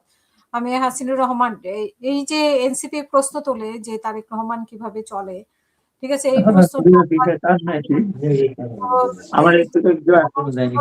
এনসিপির ব্যাপারেও প্রশ্ন উঠে যে এনসিপি কিভাবে চলে, এনসিপি একটা নতুন দল, তরুণদের দল, তারা আগে কি করতো, মানে কেউ টিউশনি করতো, কেউ ইয়ে করতো, তারা নির্বাচনও করছে। তো এই প্রশ্নগুলো মানে কিভাবে দেখা হয়, তারেক রহমানের ক্ষেত্রে যখন প্রশ্ন তোলা হয় তখন তো তাদেরও প্রশ্ন আসে। আর তারেক রহমান যেটা বলেছেন গুপ্ত সুপ্ত মানে থাকার কথা উনি বলেছেন যে ছাত্রদল কিন্তু এভাবে ছিল না। তো সেই প্রশ্নের উত্তর আপনি কি বলবেন? আবার এনসিপির যে ব্যর্থতা, যে বদনামগুলি আছে, এটা সত্য। এর জন্য দায় আমি এনসিপি কে দিব না, এর দায় দিব আমার ডক্টর ইউনূসকে। এরা প্রেশার গ্রুপে এসে থাকতো, সুন্দর সংস্কার হইতো, এদের লোভের মধ্যে ঢুকাই দিছে। এদের উপদেশটা দেওয়া ঠিক হয় নাই, ভুল করছে। এরা ছাত্র শিখবে, প্রেশার গ্রুপে এসে থাকবে, যা করা হয়েছে এটা ভুল করা হয়েছে, এটার মধ্যে নিজেদের মধ্যে কোন্দল হয়েছে। তারা যে একটা শক্তি ছিল, শক্তিটা বিভেদ হয়ে গেছে। একটা নির্বাচনে যাওয়া এটা আর একটা, আমি মনে করি এখন এই বছর নির্বাচন যাওয়া উচিত হয়নি। তারা 5টা বছর শিখতো, পরে নির্বাচনে যাইতো। নির্বাচনে গেলে মনে করেন আপনি দেখেন ফুয়াদ ভাই টাকা নাই, উনি অনলাইনে আবেদন রিকোয়েস্ট করার পরে জনগণ টাকা পাঠাইছে। এই একটা সিস্টেম ফুয়াদ ভাই করছে 25 লাখ টাকা। কিন্তু কথা হলো এনসিপি ছেলেরা এখানে যাওয়া ঠিক হয়নি, নির্বাচনে এখন যাওয়া উচিত হয় নাই।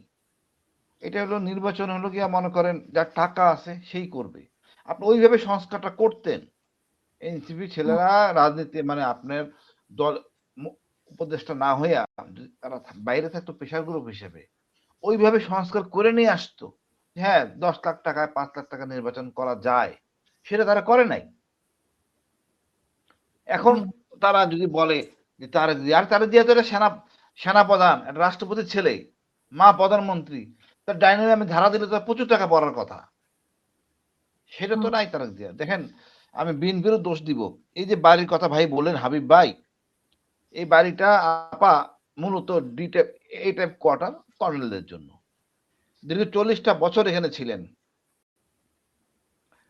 এবং এই বাড়ির ড্রয়িং রুমটা ছোট ছিল, আমাদের বাসা যেগুলো হয়, এটাকে বড় করা দরকার। শহীদ জিয়া নিজেও মনে করেন এটা বড় করা দরকার, বাট উনি করেন নাই। রাষ্ট্রের অর্থ অপচয় হবে। উনি একবার বিদেশে গেছিলেন, তখন খালেদা জিয়া ম্যাডাম লোকজনকে বলে এটা বড় করছেন। বিদেশ এই 2-3 দিনের মধ্যে কাজটা করছেন, 3 থেকে 4 দিনের মধ্যে মনে হয়। ফিরে এসে গেটের থেকে চিৎকার শুরু করছে, দিয়া কে এটা করলো, সবাই পলায় গেছে সামনে থেকে, রাগ, এত রাগ ছিল তার। অর্থাৎ কতটা দেশপ্রেমিক ছিল। যদি অল্পতে হয় ধন্য, বাট রাষ্ট্রের পয়সা উনি খরচ করেন নাই। এবং এই বাড়ি থেকে বের করে দেওয়া হলো খালেদা জিয়াকে, আমি লজ্জিত যে এখনো ওনারা মামলা, বিএনপি কোন নেতা মামলা করেন নাই, ওই বিচারকের বিরুদ্ধে মামলা করেন নাই, ও সহযোগী মামুন খালেদের বিরুদ্ধে মামলা করেন নাই। তারেক সাহেব দুইটা অ্যাড্রেস করে, একটা গুম খুনের আর একটা অন্য একটা অ্যাড্রেস, যেখানে দুই জায়গায় উনি শুনছেন, কষ্ট পাইছেন, কাঁদছেন, বাট একবারও বলেন নাই আমি বিচার করব। হয়তো টপিকে লেখা ছিল না, বাট এটা বলতে হবে, আমি তো ধরবো, আমি ক্ষতিগ্রস্ত, সবাই ধরছে। সেদিন আইসিটিতে আমরা কথা বলতেছিলাম, উনি বিচারের কথা বলেন নাই। আমরা তো না মুক্তি শুনতে চাই উনি বিচারগুলি চালায় যাবেন, উনি বন্ধ করবেন না, এটা হলো কাম্য। কারণ আমরা কিন্তু আওয়ামী বিচারের লীগকে কথা যদি, বলতে গেলে তো গুম খুনের বিচার, তারপরে বিডিআর হত্যার বিচার, তারপরে জুলাই হত্যার বিচার, মানে সব বিচারই তো আসবে। হ্যাঁ সব বিচারের কথা তো ওনাকে বলতে হবে। উনি যেহেতু রাষ্ট্রের কর্ণধার হতে যাচ্ছেন বা একটা পার্টির প্রধান, ওনাকে বলতে হবে। একইভাবে জামাতকেও বলতে হবে, তো এগুলি থাকতে হবে তার, মানে তার যা আগামী দিনে পরিকল্পনা বলতে হবে, সকল অপকর্মের বিচার করতে হবে, গুম খুন, এই যে জুলাই হত্যাকাণ্ড, সবগুলো বিচার করার কথা বলতে, অঙ্গীকার দিতে হবে। তো এটা নিয়ে কথা উঠবে, তো জামাতের উঠবে, খালেদা তার জিয়ার উঠবে। যেহেতু তারেক সাহেব ওই ওই আপনার তুলি আপার অনুষ্ঠানে গেছেন, এই লোকগুলো ফেরত আসেন নাই, এই মামলাগুলো নিয়ে উনি চালাবেন, বলতে হবে। তো আস্থা পাচ্ছে না জনগণ, একটা অংশ পাচ্ছে না। তারপর আপনি মনে করেন এই যে সংশোধন, এগুলো নিয়ে উনি বলছেন, বাট আমার মনে হয় ওনাকে একটু পরিষ্কার করতে হবে এই জিনিসগুলি। আপনার বিডিআর কেন হত্যার ব্যাপারটা কোন, আবার বিডিআর হত্যার ব্যাপারে ভারতকে দায়ী করা হয়েছে, ওনার এই ব্যাপারে মতবাদ কি, উনি একমত না একমত না, এগুলি জানা দরকার আছে আমাদের। এটা তো প্রকাশ এগুলি করা হয়, রিপোর্টটা হ্যাঁ তো প্রকাশ একইভাবে করা হয়। কেন? সেটাই হাদের বিচার, ওনার মুক্তিটা শুনতে চাই আমরা। হাদের বিচার উনি কি করবেন প্রধানমন্ত্রী হলে, ওনার দল ক্ষমতায় গেলে? কাউকে ছাড় দেওয়া যাবে না, আবার দেশ উত্তপ্ত হবে। তারপরে বলবো, আপা দেখেন, ওই ভাই বললেন হাবিব ভাই বাসে চড়েন, লেগুনায় চড়েন, লেগুনায় চলবেন, এটি তো নিয়ম। জনগণের এটা বাহন, জনগণের বাহন তো এসি গাড়ি না, জনগণের বাহন হলো গিয়ে বাস, লেগুনা। কিন্তু গর্বের আমরা সহিত চড়ি আমি। তরুণদেরকেই দেখি না এখন আর, মানে বাসে উঠতে বা ইয়েতে রিক্সায় না না, উঠে এটা কিনা। তো উঠেন না, না, এটা এটা যদি না উঠে, এরা এরা নেতা হইতে পারবে না। হাবিব ভাই নিয়ে তো বিতর্ক নেই কারো, আমাদের কারো মুখে শুনছেন হাবিব ভাই নিয়ে বিতর্ক আছে? আমি হাবিব ভাই আপনার বট গাছ, আপন করে নেবেন ছোটদের, যাতে তার বড় ভালো নেতৃত্ব হতে পারে, এই দেশটা আমাদের। হুম। কিন্তু যারা এখনই গাড়িতে উঠবে, তাদের সমস্যা, আপনার সমস্যা ফেলে দেবেন দেশটাকে। আমরা তো হাইব্রিড নেতা চাই না, আমরা ওই নেতা চাই যে তিনি মনে উদ্দেশ্যে থাকবেন, খাবেন, রিক্সাওয়ালা, শ্রমিক, কৃষি, চাষাদের সাথে সমস্যাগুলি বুঝবেন। আমি তারপরে মনে করি অনেক ভুল ত্রুটি হয়েছে, আমরা আর এগুলো করতে চাই না। 54 বছর পার হয়ে গেছে আপা, এখন না, এই এখন এই যে বেনিসারাপি, জামাত আর বিএনপির প্রতিশ্রুতির মধ্যে আমরা শুধু কে কাকে, মানে জনগণকে কি দিবে সেটা আমরা বুঝতেছি, কিন্তু বিচারের কথা নাই। আর এই হ্যাঁ বিচারের প্রতিশ্রুতিগুলো কথা, দুর্নীতির না প্রতি। বিচার, আপা বিচারটা কেন দরকার? এই ফ্যাসিস্ট যাতে আগামীতে না আসে, যাতে বিএনপি যাতে ফ্যাসিস্ট না হয়, এই জন্য বিচারটা লাগবে। এবং বিচারে যে আজকে দেখেন, অলরেডি শেখ হাসিনা বলতেছেন যে আমার আরমান এবং ওই আমাদের ব্রিগেডে আর্মি, ওনার গুম ছিলেন না। এখন তো আমার স্পষ্ট কথা, এই গুমের এই অংশগুলি দৃশ্যমান থাকতে হবে, ভাঙা যাবে না মিউজিয়াম হিসাবে। এখন যে কথা বলে, ক্ষমতা আসলে কি বলবে? উল্টো তো জেলে ঢুকাবে, তারপর টর্চার করে নিয়ে 164 করবে, আমার দিয়ে করাবে না মিথ্যা বলছি। সব সম্ভব এই দেশে আপা। এই জন্যই বলতেছিলাম, আমাদের শহীদ জিয়ার সন্তান, আমাদের আগামী দিনের নেতা, উনি এগুলি পরিষ্কার করবেন। আপা একটা জিনিস বলছেন, সুপ্ত আর গুপ্ত, এটা হুম। কৌশল। এটা যদি জামাত করে থাকে আমি বলি এক্সিলেন্ট, বাট জামাতের অবদান বলতে হবে, জামাত তার কর্মীর জন্য কতটুকু করে এটা আমার দেখতে হবে। আমি নিরপেক্ষভাবে জেলখানা ছিলাম, আবার আমি চ্যালেঞ্জ করে বলতে পারি, জেলখানা যে বিএনপির লোকগুলি ছিল, ওরা ফিরে এসে গালি দিবে তার নেতারে, তো তোমার কথায় আমি গেছিলাম মিছিলে, ধরা খাইছি, তুমি আমার খোঁজ নাও নাই, এই কথা বলবে। আমার সে করবে কিনা দেন, আমি কাউকে দেখিনি এসে বলছে যে আমি করব। জামাতের লোক আবার গেছে, আপা বিশ্বাস করেন, সকালে ঢুকছে বা বিকালে ঢুকছে, পরের দিন সকালবেলা লোক চলে আইছে, নাম ঠিকানা নিয়ে গেছে, তাকে একটা লুঙ্গি, একটা গামছা, টাকা 500, ওষুধ কি লাগবে, ঠিকানা কি, সব দিয়ে গেছে। পরবর্তী 24 ঘন্টার মধ্যে তার বাসার সাথে যোগাযোগ থেকে শুরু করে আপা সব দিছে। আপনি আশ্চর্য হবেন, ওই ডায়াবেটিস বাবার মেশিনটা পর্যন্ত জামাত দিয়ে গেছে। এবং এই যে জিনিসগুলি আপা এটা দরকার, নাহলে আপনার কর্মী থাকবে না। জামাত এটা অন করে নিজের লোককে। তারপরে বলবো আমরা ভালো শাসক চাই, আমরা একটু না, ঘুরে দাঁড়াতে চাই, আমার যা আছে আপা তাই প্রতিশ্রুতি নিয়ে আপনার থাকবো। কাছে একটু শুনতে চাই। জামাত যে প্রতিশ্রুতি দিচ্ছে যে দুর্নীতিতে জিরো টলারেন্স বা ঋণ, সুদবিহীন ঋণ, আবার বিএনপি আপা বলছে আমি ফ্যামিলি কার্ড, তো কোনটাকে আপনার ভালো মনে হয়? মানে না না জনগণ আসলে কোনটাকে ভালো মনে করে? আর হ্যাঁ না আপা না ভোটের পক্ষে মানে সরকার বলছে, তো হাফ ভোট অনেকে হা- বুঝেই না কিভাবে দিবে। আপা হা ভোটটা লোকে আপনি সংস্কার করতে চান, না চান তাহলে দিবেন না। আর হা ভোটটা আমাদের লাগবে আমাদের জাতি সুদয়ে দাঁড়ানোর জন্য। দেখেন আমরা হা ভোট করলাম, এই ঋণ খেলাপি কথাটা আমরা কিন্তু সংস্কার মধ্যে আনলাম না, কতখানি ব্যত্যয় আমাদের। তারপরে আবার এই যে 25 লাখের জায়গায় 1 কোটি করেন, নাহলে একদম খালি রাখেন। কিভাবে কম খরচে নির্বাচন করা যায় সেই প্রক্রিয়াগুলি পরিষ্কার করা দরকার ছিল। এখন আপনি বলতেছিলেন যেটা যে প্রতিশ্রুতি। ব্যাংক ঋণ, এটা ইসলামী ব্যাংকের সিস্টেম আছে ঋণ। ওটা হলো গিয়ে আপনার যতই বলুক সে যে সুদ মুক্ত তো হবে না, ও ব্যাংকও তো আনে সুদ দিয়ে আনে টাকাটা। ইসলামী ব্যাংক তো টাকা নিজে আবিষ্কার করে না, বাংলাদেশ ব্যাংক থেকে লোন নেয়, সেটা 3% হয়। হুম, সার্ভিস চার্জ মিলে 4%, ওই সার্ভিস চার্জের মধ্যে দেখাবে যে ইন্টারেস্ট, তারা ব্যাংক নেয় নাই, ওটা নিছে। তারা তো এই টাকাটা আবার ইনভেস্ট করে আপা, ইনভেস্ট করে ওইখানে লাভ ধরে তারা এটা ম্যানেজ করে, আমি যেটুকু আমি জানি। তারপরও ওটা হয়তো অন্যভাবে ম্যানেজ করে, বাট তারপরও এখানে কিন্তু ওই জিনিসটা কম হবে। এরা একটু, আমি মনে করি আপা আমার নিজের লজ্জা লাগতো, মাঝে মাঝে ভালো কাপড় পরে যাইতাম ভালো অনুষ্ঠানে, যে দেখি যে বড় নেতা একজন জামাতের এই 400 টাকা জুতা পরছে, 500 টাকা পাঞ্জাবি পরছে। তো আমি জামাতের জন্য আমি ড্রেস ভিন্ন রাখি, টকশোর জন্য বক্তৃতা দিলে আমার ড্রেস ভিন্ন রাখি, এটা লজ্জা লাগে। আমি আসলে এটা সত্য, তারা অপচয় করে না। এই জিনিসটা আপনি বলতে পারবেন না যে জামাত অপচয় করে। আমি ওই আমার কাছে মনে হয়েছে যদি এইভাবে চলতে পারে, চালাইতে পারে, সবাইকে একসাথে নিয়ে আগানো সম্ভব। আমাদের সম্পদ অনেক আছে আপা, কিন্তু সম্পদের সুষ্ঠু বন্টন আমরা করতে পারতেছি না।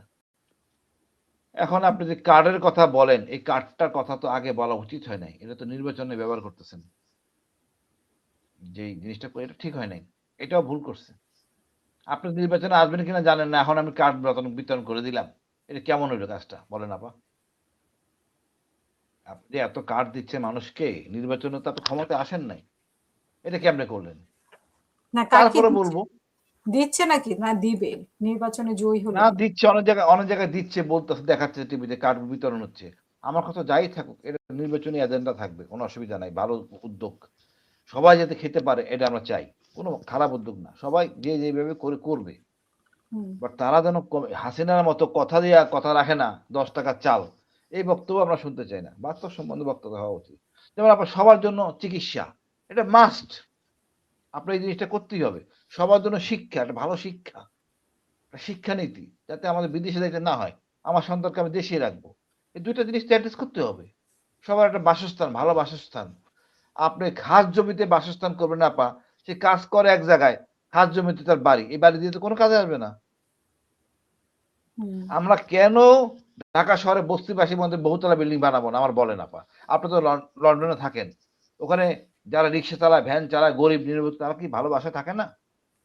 বহুতলা বিল্ডিং করে দেওয়া হয়েছে, লিফট ব্যবহার করে। কেন আমার এই মানসিকতা হবে না যে আমার বুয়াও লিফট সহ বাড়িতে থাকবে, তার বাচ্চা ইউনিভার্সিটিতে পড়াশোনা করবে? এটা তো সম্ভব। ও বস্তিবাসী জায়গার মধ্যে করেন, 10 তলা 8 তলা বিল্ডিং, জায়গাটাও ছোট হয়ে আসলো, অনেক সুন্দর জায়গা, বাগানের মতো হবে, করতে পারেন। মাইন্ড সেট আপ চেঞ্জ করেন, এটা করা, আমরা এটা করবো না। আমরা চাই না আমাদের গরিব লোকরা সচ্ছল হোক, ভালো লেখাপড়া করুক, তাহলে আমরা নির্বাচনে লোক পাবো না। আমাদের এই মানসিকতা থেকে ফেরত আসতে হবে আপা। আমি এটা সম্ভব, এটা অসম্ভবের দেশ না। তাও আমরা আশাবাদী, বিএনপি যদি আসে, জামাতও যদি আসে তাও ভালো, বা তাদের একটা চেষ্টা থাকা উচিত, আওয়ামী লীগ যাতে না আসে, পূর্ণবাসিত না হয়। জি, ধন্যবাদ আপা। অসংখ্য ধন্যবাদ। একজন দর্শক আছে, আমি দেখি কি বলবেন। ইসমাইল ওবায়দুল, জি বলেন। জি, আসসালামু আলাইকুম। আমি এখানে আমিনুর রহমান বীর প্রতীক স্যার আছেন, ওনার প্রতি আমার একটা প্রশ্ন। হাসিনুর রহমান বীর প্রতীক। হাসিনুর রহমান বীর প্রতীক, কারণ আমার এখান থেকে লেখাটা ছোট দেখা যাচ্ছে, তাই জন্য সরি। এবং হাবিবুর রহমান হাবিব ভাই, দুজনকে, আপনি সহ তিনজনকেই সালাম, আসসালামু আলাইকুম। আমি সিঙ্গাপুরে আছি। বাংলাদেশের ন্যায় সিঙ্গাপুরও একটি গণতান্ত্রিক রাষ্ট্র। এই সিঙ্গাপুরেও যে বয়স্ক ভাতা থেকে শুরু করে ইয়াং ভাতা, সব ভাতাই সিঙ্গাপুরেও দেওয়া হয়। তো আমি এখানে ফ্যামিলি কার্ডের বিষয়ে বলছি যে জামায়াতের লোকজন সহ সারা বাংলাদেশে কিছু একটা শ্রেণী বলতেছে যে এরা ফ্যামিলি কার্ড কোথায় পাবে। আমার প্রশ্ন হচ্ছে হাসিনুর রহমান স্যারের প্রতি, যে খালেদা জিয়া যখন উপবৃত্তি চালু করেছিলেন, নিশ্চয় এটা ওনার প্রতিশ্রুতি ছিল কোনো এক ভোটের আগে, যে আমরা ক্ষমতায় গেলে মেয়েদের উপবৃত্তি দিব। তাহলে সেদিনও ওনার বিরুদ্ধে কিন্তু একটা ন্যারেটিভ আনা হয়েছিল যে ইনি এত টাকা কোথায় পাবেন, কিভাবে দিবেন এত টাকা। ঠিক এটা কি এখনো সেই শ্রেণীটা আরেক শ্রেণী বলতেছে যে এরা ফ্যামিলি কার্ডের কথা বলতেছে, এরা কোথায় পাবে? তাহলে এটা শুধু একটা ন্যারেটিভ করার জন্য, না এটার বাস্তবতার কোনো রূপ আছে? কেন একটা সরকার দেশে আসলে সেই সরকার ফ্যামিলিদের জন্য কিভাবে ফ্যামিলি কার্ড করবে, কিভাবে সুবিধা দিবে, এটা সরকার প্রতিশ্রুতি দিচ্ছে, এটাকে আমরা ন্যারেটিভ চোখে দেখতেছি। কিন্তু স্যারকে আরেকটা প্রশ্ন, স্যার অলরেডি সেটা বলছে, এটা আমার প্রশ্নটা করা যদিও ঠিক না, কিন্তু আমি বলবো যে এরা যে মিথ্যা প্রতিশ্রুতিটা দিল যে আমরা বিনা সুদে ঋণ দিব,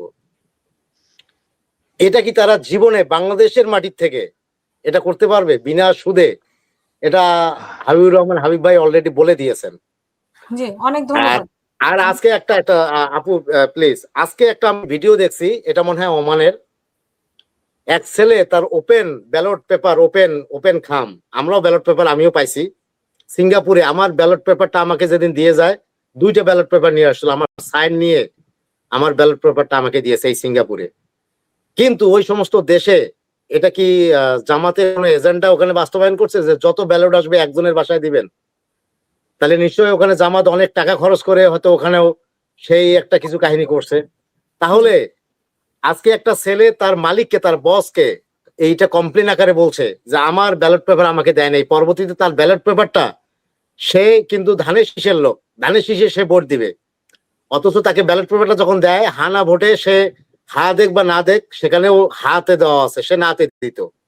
সে তার মালিককে অ্যারাবিক ভাষায় বলতেছে এই যে দেখ আমার এটা আসছে বাংলাদেশ থেকে, এই যে আমার ভোটটা আমি এখানে দিব, কিন্তু এটা আরেকজন জোর করে নিয়ে বা সবগুলোতে নিয়ে ওখান থেকে তারা দাঁড়িপাল্লায় ভোটটা দিচ্ছে। যার কারণে ছাত্রদল একটা কথা বলছিল, যে ছাত্রদলের পক্ষ থেকে, মানে ছাত্রদলের সভাপতি একটা কথা বলছিল যে প্রবাসীদের এটা যদি সংস্কার না করে, যদি বন্ধ না করে, তাহলে প্রবাসীদের ভোটটা এবারের জন্য বন্ধ করা হোক।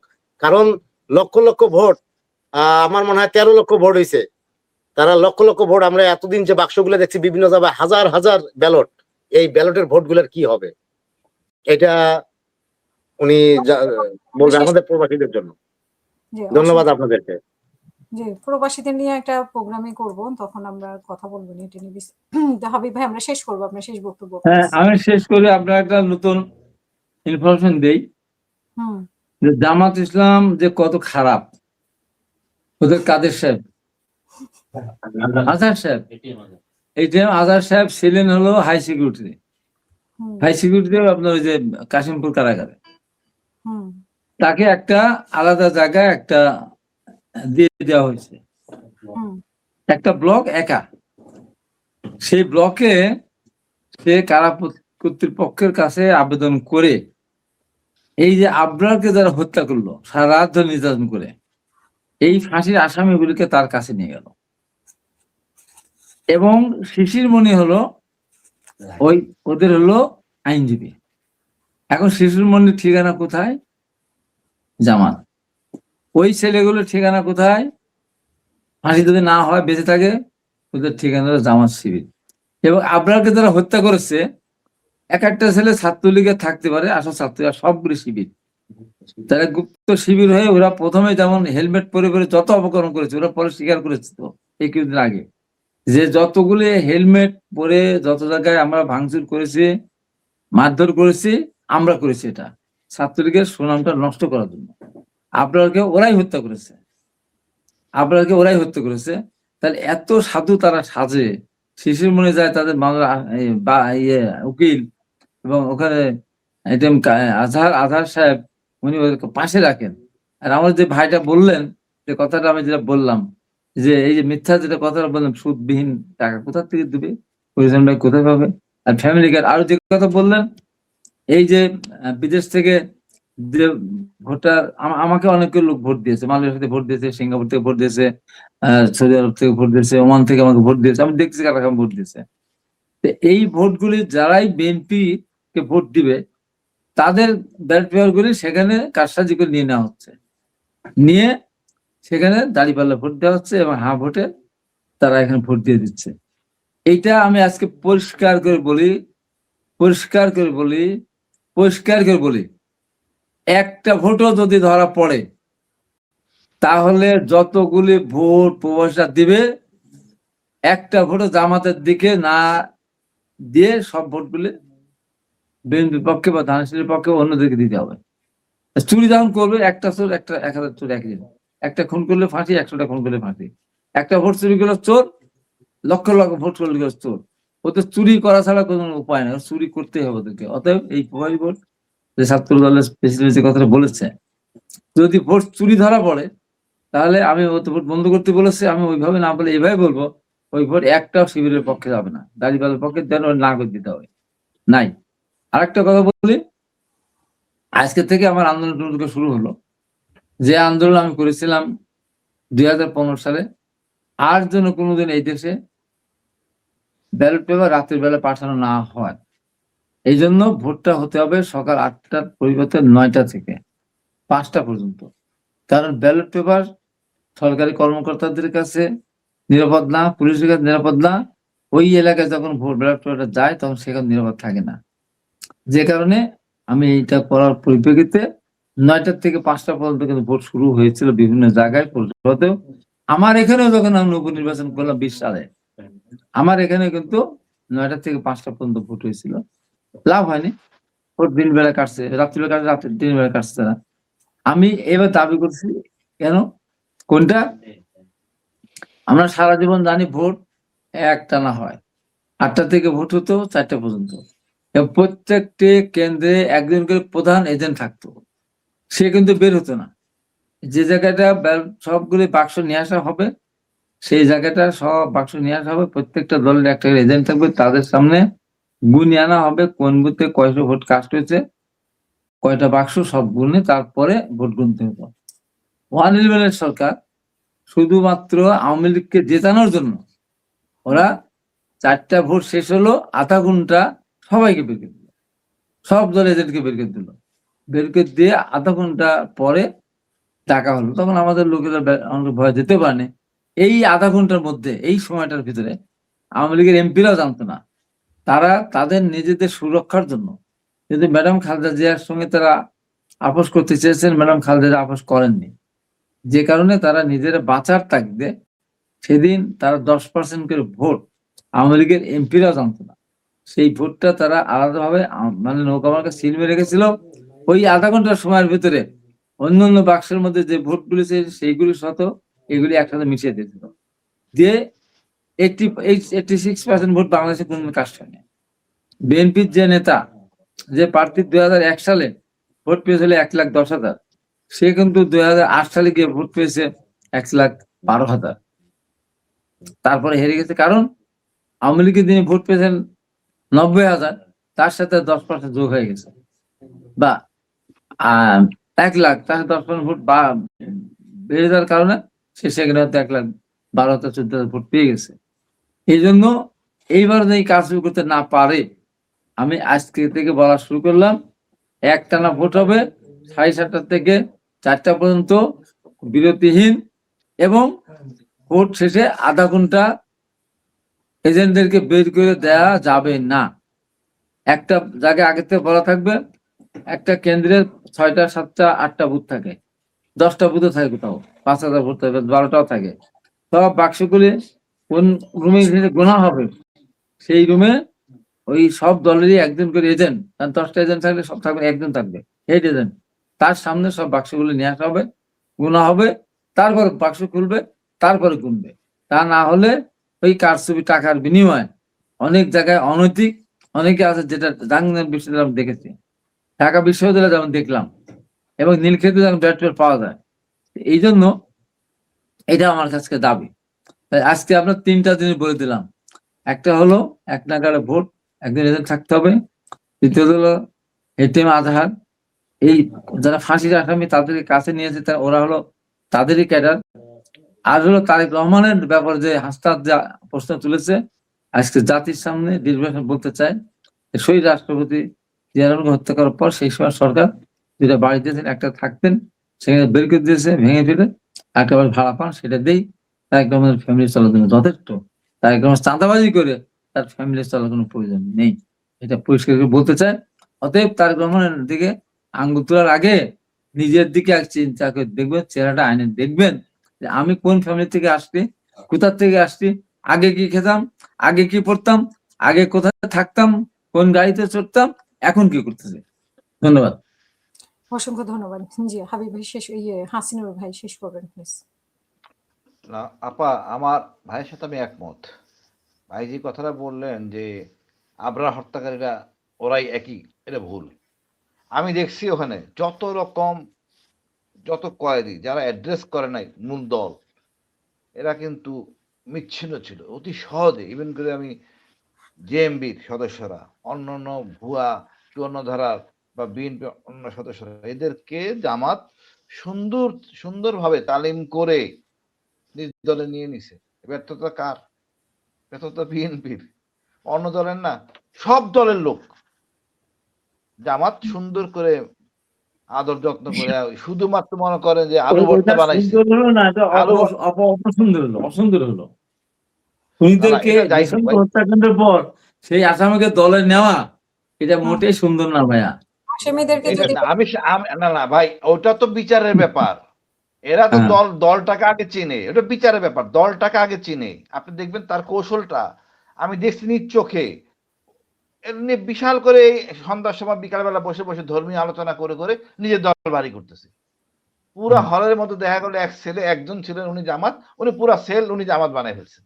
তাই আমি কৃতিত্ব দিবেন না আমাদের ব্যর্থতা, সুশীলদের ব্যর্থতা? কারণ আমরা অ্যাড্রেস করি নাই। ওই শুধুমাত্র ভাই ওই দিকে দুপুরবেলা আলু ভর্তাটা ভাগ করে খাচ্ছে, উনি একটা কিনছেন 20 টাকা দিয়ে আলু, সবাই মিলে খাচ্ছেন বাড়তে করে, সব করে জামাত হয়ে গেছে। এবং জামাতের সবচেয়ে বেশি মানে জনসংখ্যা বাড়ছে জেল থেকে। এরা জেলের যারা জেল কারারক্ষী, এরাও জামাত হয়ে গেছে। তো দোষটা কার? এদের মানে মানুষদের ব্রেন ওয়াশ করার জন্য জামাত যত স্ট্রং, আমরা কিন্তু সাধারণ লোকেরা অত না, এটা আমরা মানতে হবে। যার জন্যই সবখানে রেজাল্ট দেখেন, ওই যে তাদের ব্রেন ওয়াশ, এই জ্ঞানটা ভালো করে জানে, এবং কোন জায়গায় আঘাত করলে লোকটা সহজে কাবু হবে এবং তার লাইনে আসবে, এটা জামাত ভালো বুঝে। এটার জন্য আমি দোষ দিব সবার নিজের জিনিসগুলি। আমরা এক জায়গায় দুর্বল, আমরা মারা যাব, আরেক জায়গায় ওই মারা যাওয়ার পর দুর্বল, আমার বিচার কি হবে?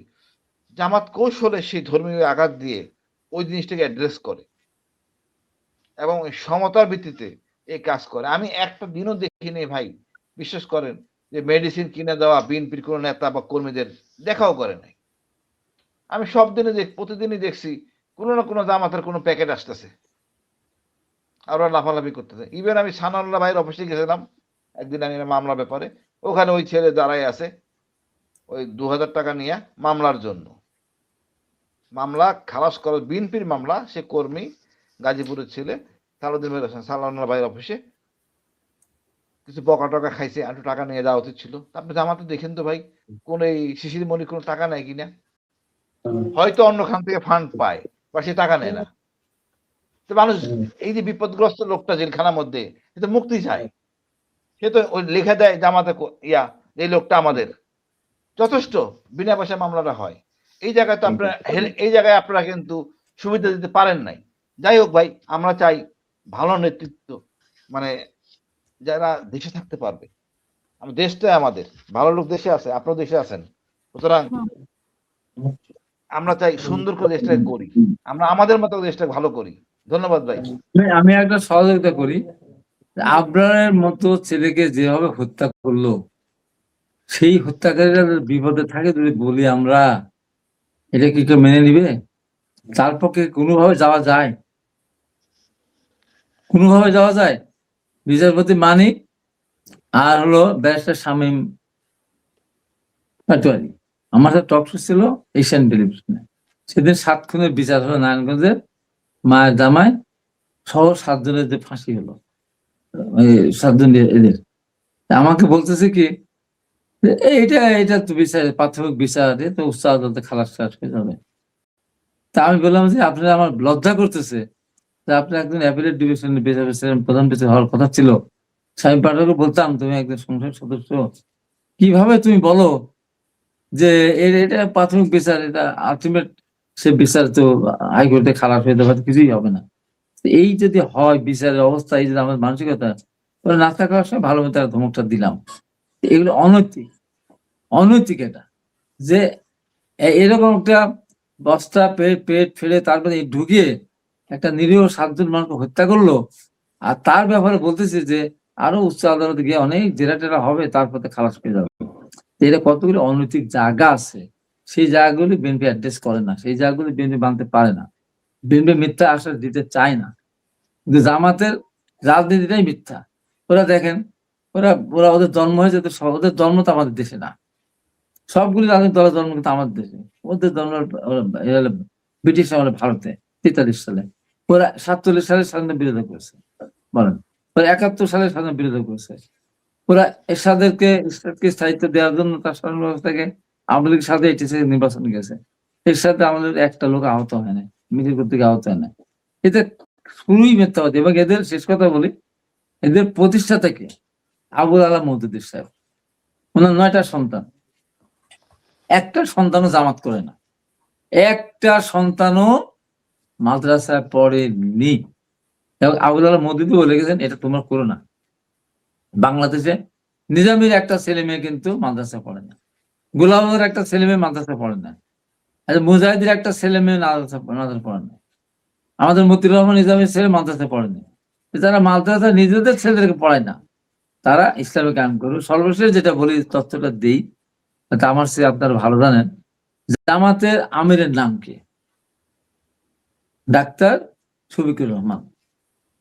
জামাত কোরআনের শাসন কায়েম করে, সৎমানের কোরআনের আইন, সৎমার শাসন কায়েম করবে। তার ওর নাম ডাক্তার শফিকুর রহমান হলো কেন? ও ডাক্তার হওয়া উচিত ছিল কারি মৌলানা মোহাম্মদ হুজুরে পাক শফিকুর রহমান। তার সেক্রেটারি সে করতে দাসদ, যাদের কর্মী ছিল। আমাদের সমস্যা আমার নিয়েরই হয় মনে হয়, করছে, আমি বড় নেতা ছিলাম। তারপরে হলো কে? গোলাম পরওয়ার। উনি কিন্তু অধ্যাপক না, উনি অধ্যাপক লেখে কিন্তু, এটা একটা মিথ্যা। উনার নামে শেষে কিন্তু মুফাচ্ছির মৌলানা হযরত কিছুই লেখা নাই, ওনার নামে কিন্তু মিথ্যা, একেবারে অসত্য লেখে ওনার অধ্যাপক গোলাম পরওয়ার।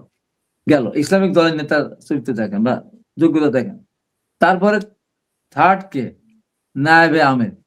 ওনার নামেও শেষ মহাদ্দেশ নাকি কি সবচেয়ে বড় সাইকুল হাদিস, যেটা বলে আর কি, যে সাইকুল হাদিস বলে পারে সর্বোচ্চ জ্ঞান গরিবে ভরা।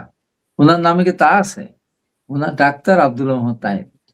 একটা দলের প্রথম দ্বিতীয় তৃতীয় নম্বরে কেউ মাদ্রাসা পড়ে নাই, কেউ আরবিক লাইন লেখাপড়া শিখে নাই, অথচ তারা ইসলামিক শাসনকে আমাকে বলেন তো, প্রশ্ন করেন তো, যে আপনারা ক্ষমতা গেলে আপনার শরিয়া আইন চালু করবেন কিনা, ইসলামিক আইন চালু করবেন কিনা? বলেন না। অথচ তাছাড়া বলছে কোরআনের আলো ঘরে ঘরে চালু। মুনাফে একটা দল। অতএব এই দলকে নিয়ে এখন আর আলোচনা করতে ভালোই লাগে না। আমার আজকে 2-3টা দাওয়াত আসছে, আমি প্রধান অতিথি, আমার এখানকার প্রার্থী উনি জামাতের আমির, উনি বিশেষ অতিথি বা প্রধান মেহমান, আমি প্রধান অতিথি, আমার নাম আগে ওর নাম পরে, আমি প্রধান বক্তা। আমি বলছি যে ওরা মিথ্যাবাদী, মিথ্যাবাদীর সাথে ইসলামিক জালসায় আমি যাব না। অনেকগুলি দাওয়াত আজকে নিয়ে আসছে, দাওয়াত করে আসছে না, মিথ্যাবাদীর সাথে যাবো না। সত্যি আমি যাবো না, সত্যি আমি যাইনি।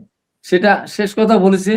আমার দল যদি আল্লাহ রহমান রাষ্ট্রীয় ক্ষমতা যায়, আমার নেতা তারেক রহমান সরকার গঠন করেন, আমি সরকারে থাকি আর না থাকি, এমপি তো আল্লাহ ইচ্ছা যদি আমি হই, আমি জামাত ইসলামের সাথে যদি আমার দল সরকার গঠন করে, আমি আমার জনগণের অনুমতি নিয়ে আমি সংসদ থেকে পদত্যাগ করবো। সরকারে থাকলে তো আসি, সরকার না থেকে যদি মানে সংসদ সদস্য থাকি, আমার লোকজনকে বলবো জামাত যেহেতু বিএনপির সাথে সরকার গঠন করেছে, মন্ত্রিসভায় যোগদান করেছে, মুনাফিকের দল, মিথ্যাবাদীর দল, আমি ওই দলের কর্মী হিসাবে কাজ করবো, দলের জন্য কাজ করবো, বিএনপির জন্য কাজ করবো। আমি আমার দলের এলাকার লোকদেরকে যে ডেকে আমি সংসদ থেকে পদত্যাগ করবো। এত মুনাফিক, এত খারাপ, ওদের সাথে মানুষ বল না, ওদের সাথে বেসতে যাওয়া যায় না, দুদিকেও যাওয়া যায় না, ওরা এত খারাপ, ওদের মানুষ ভাবতে আমার ইচ্ছা করে না।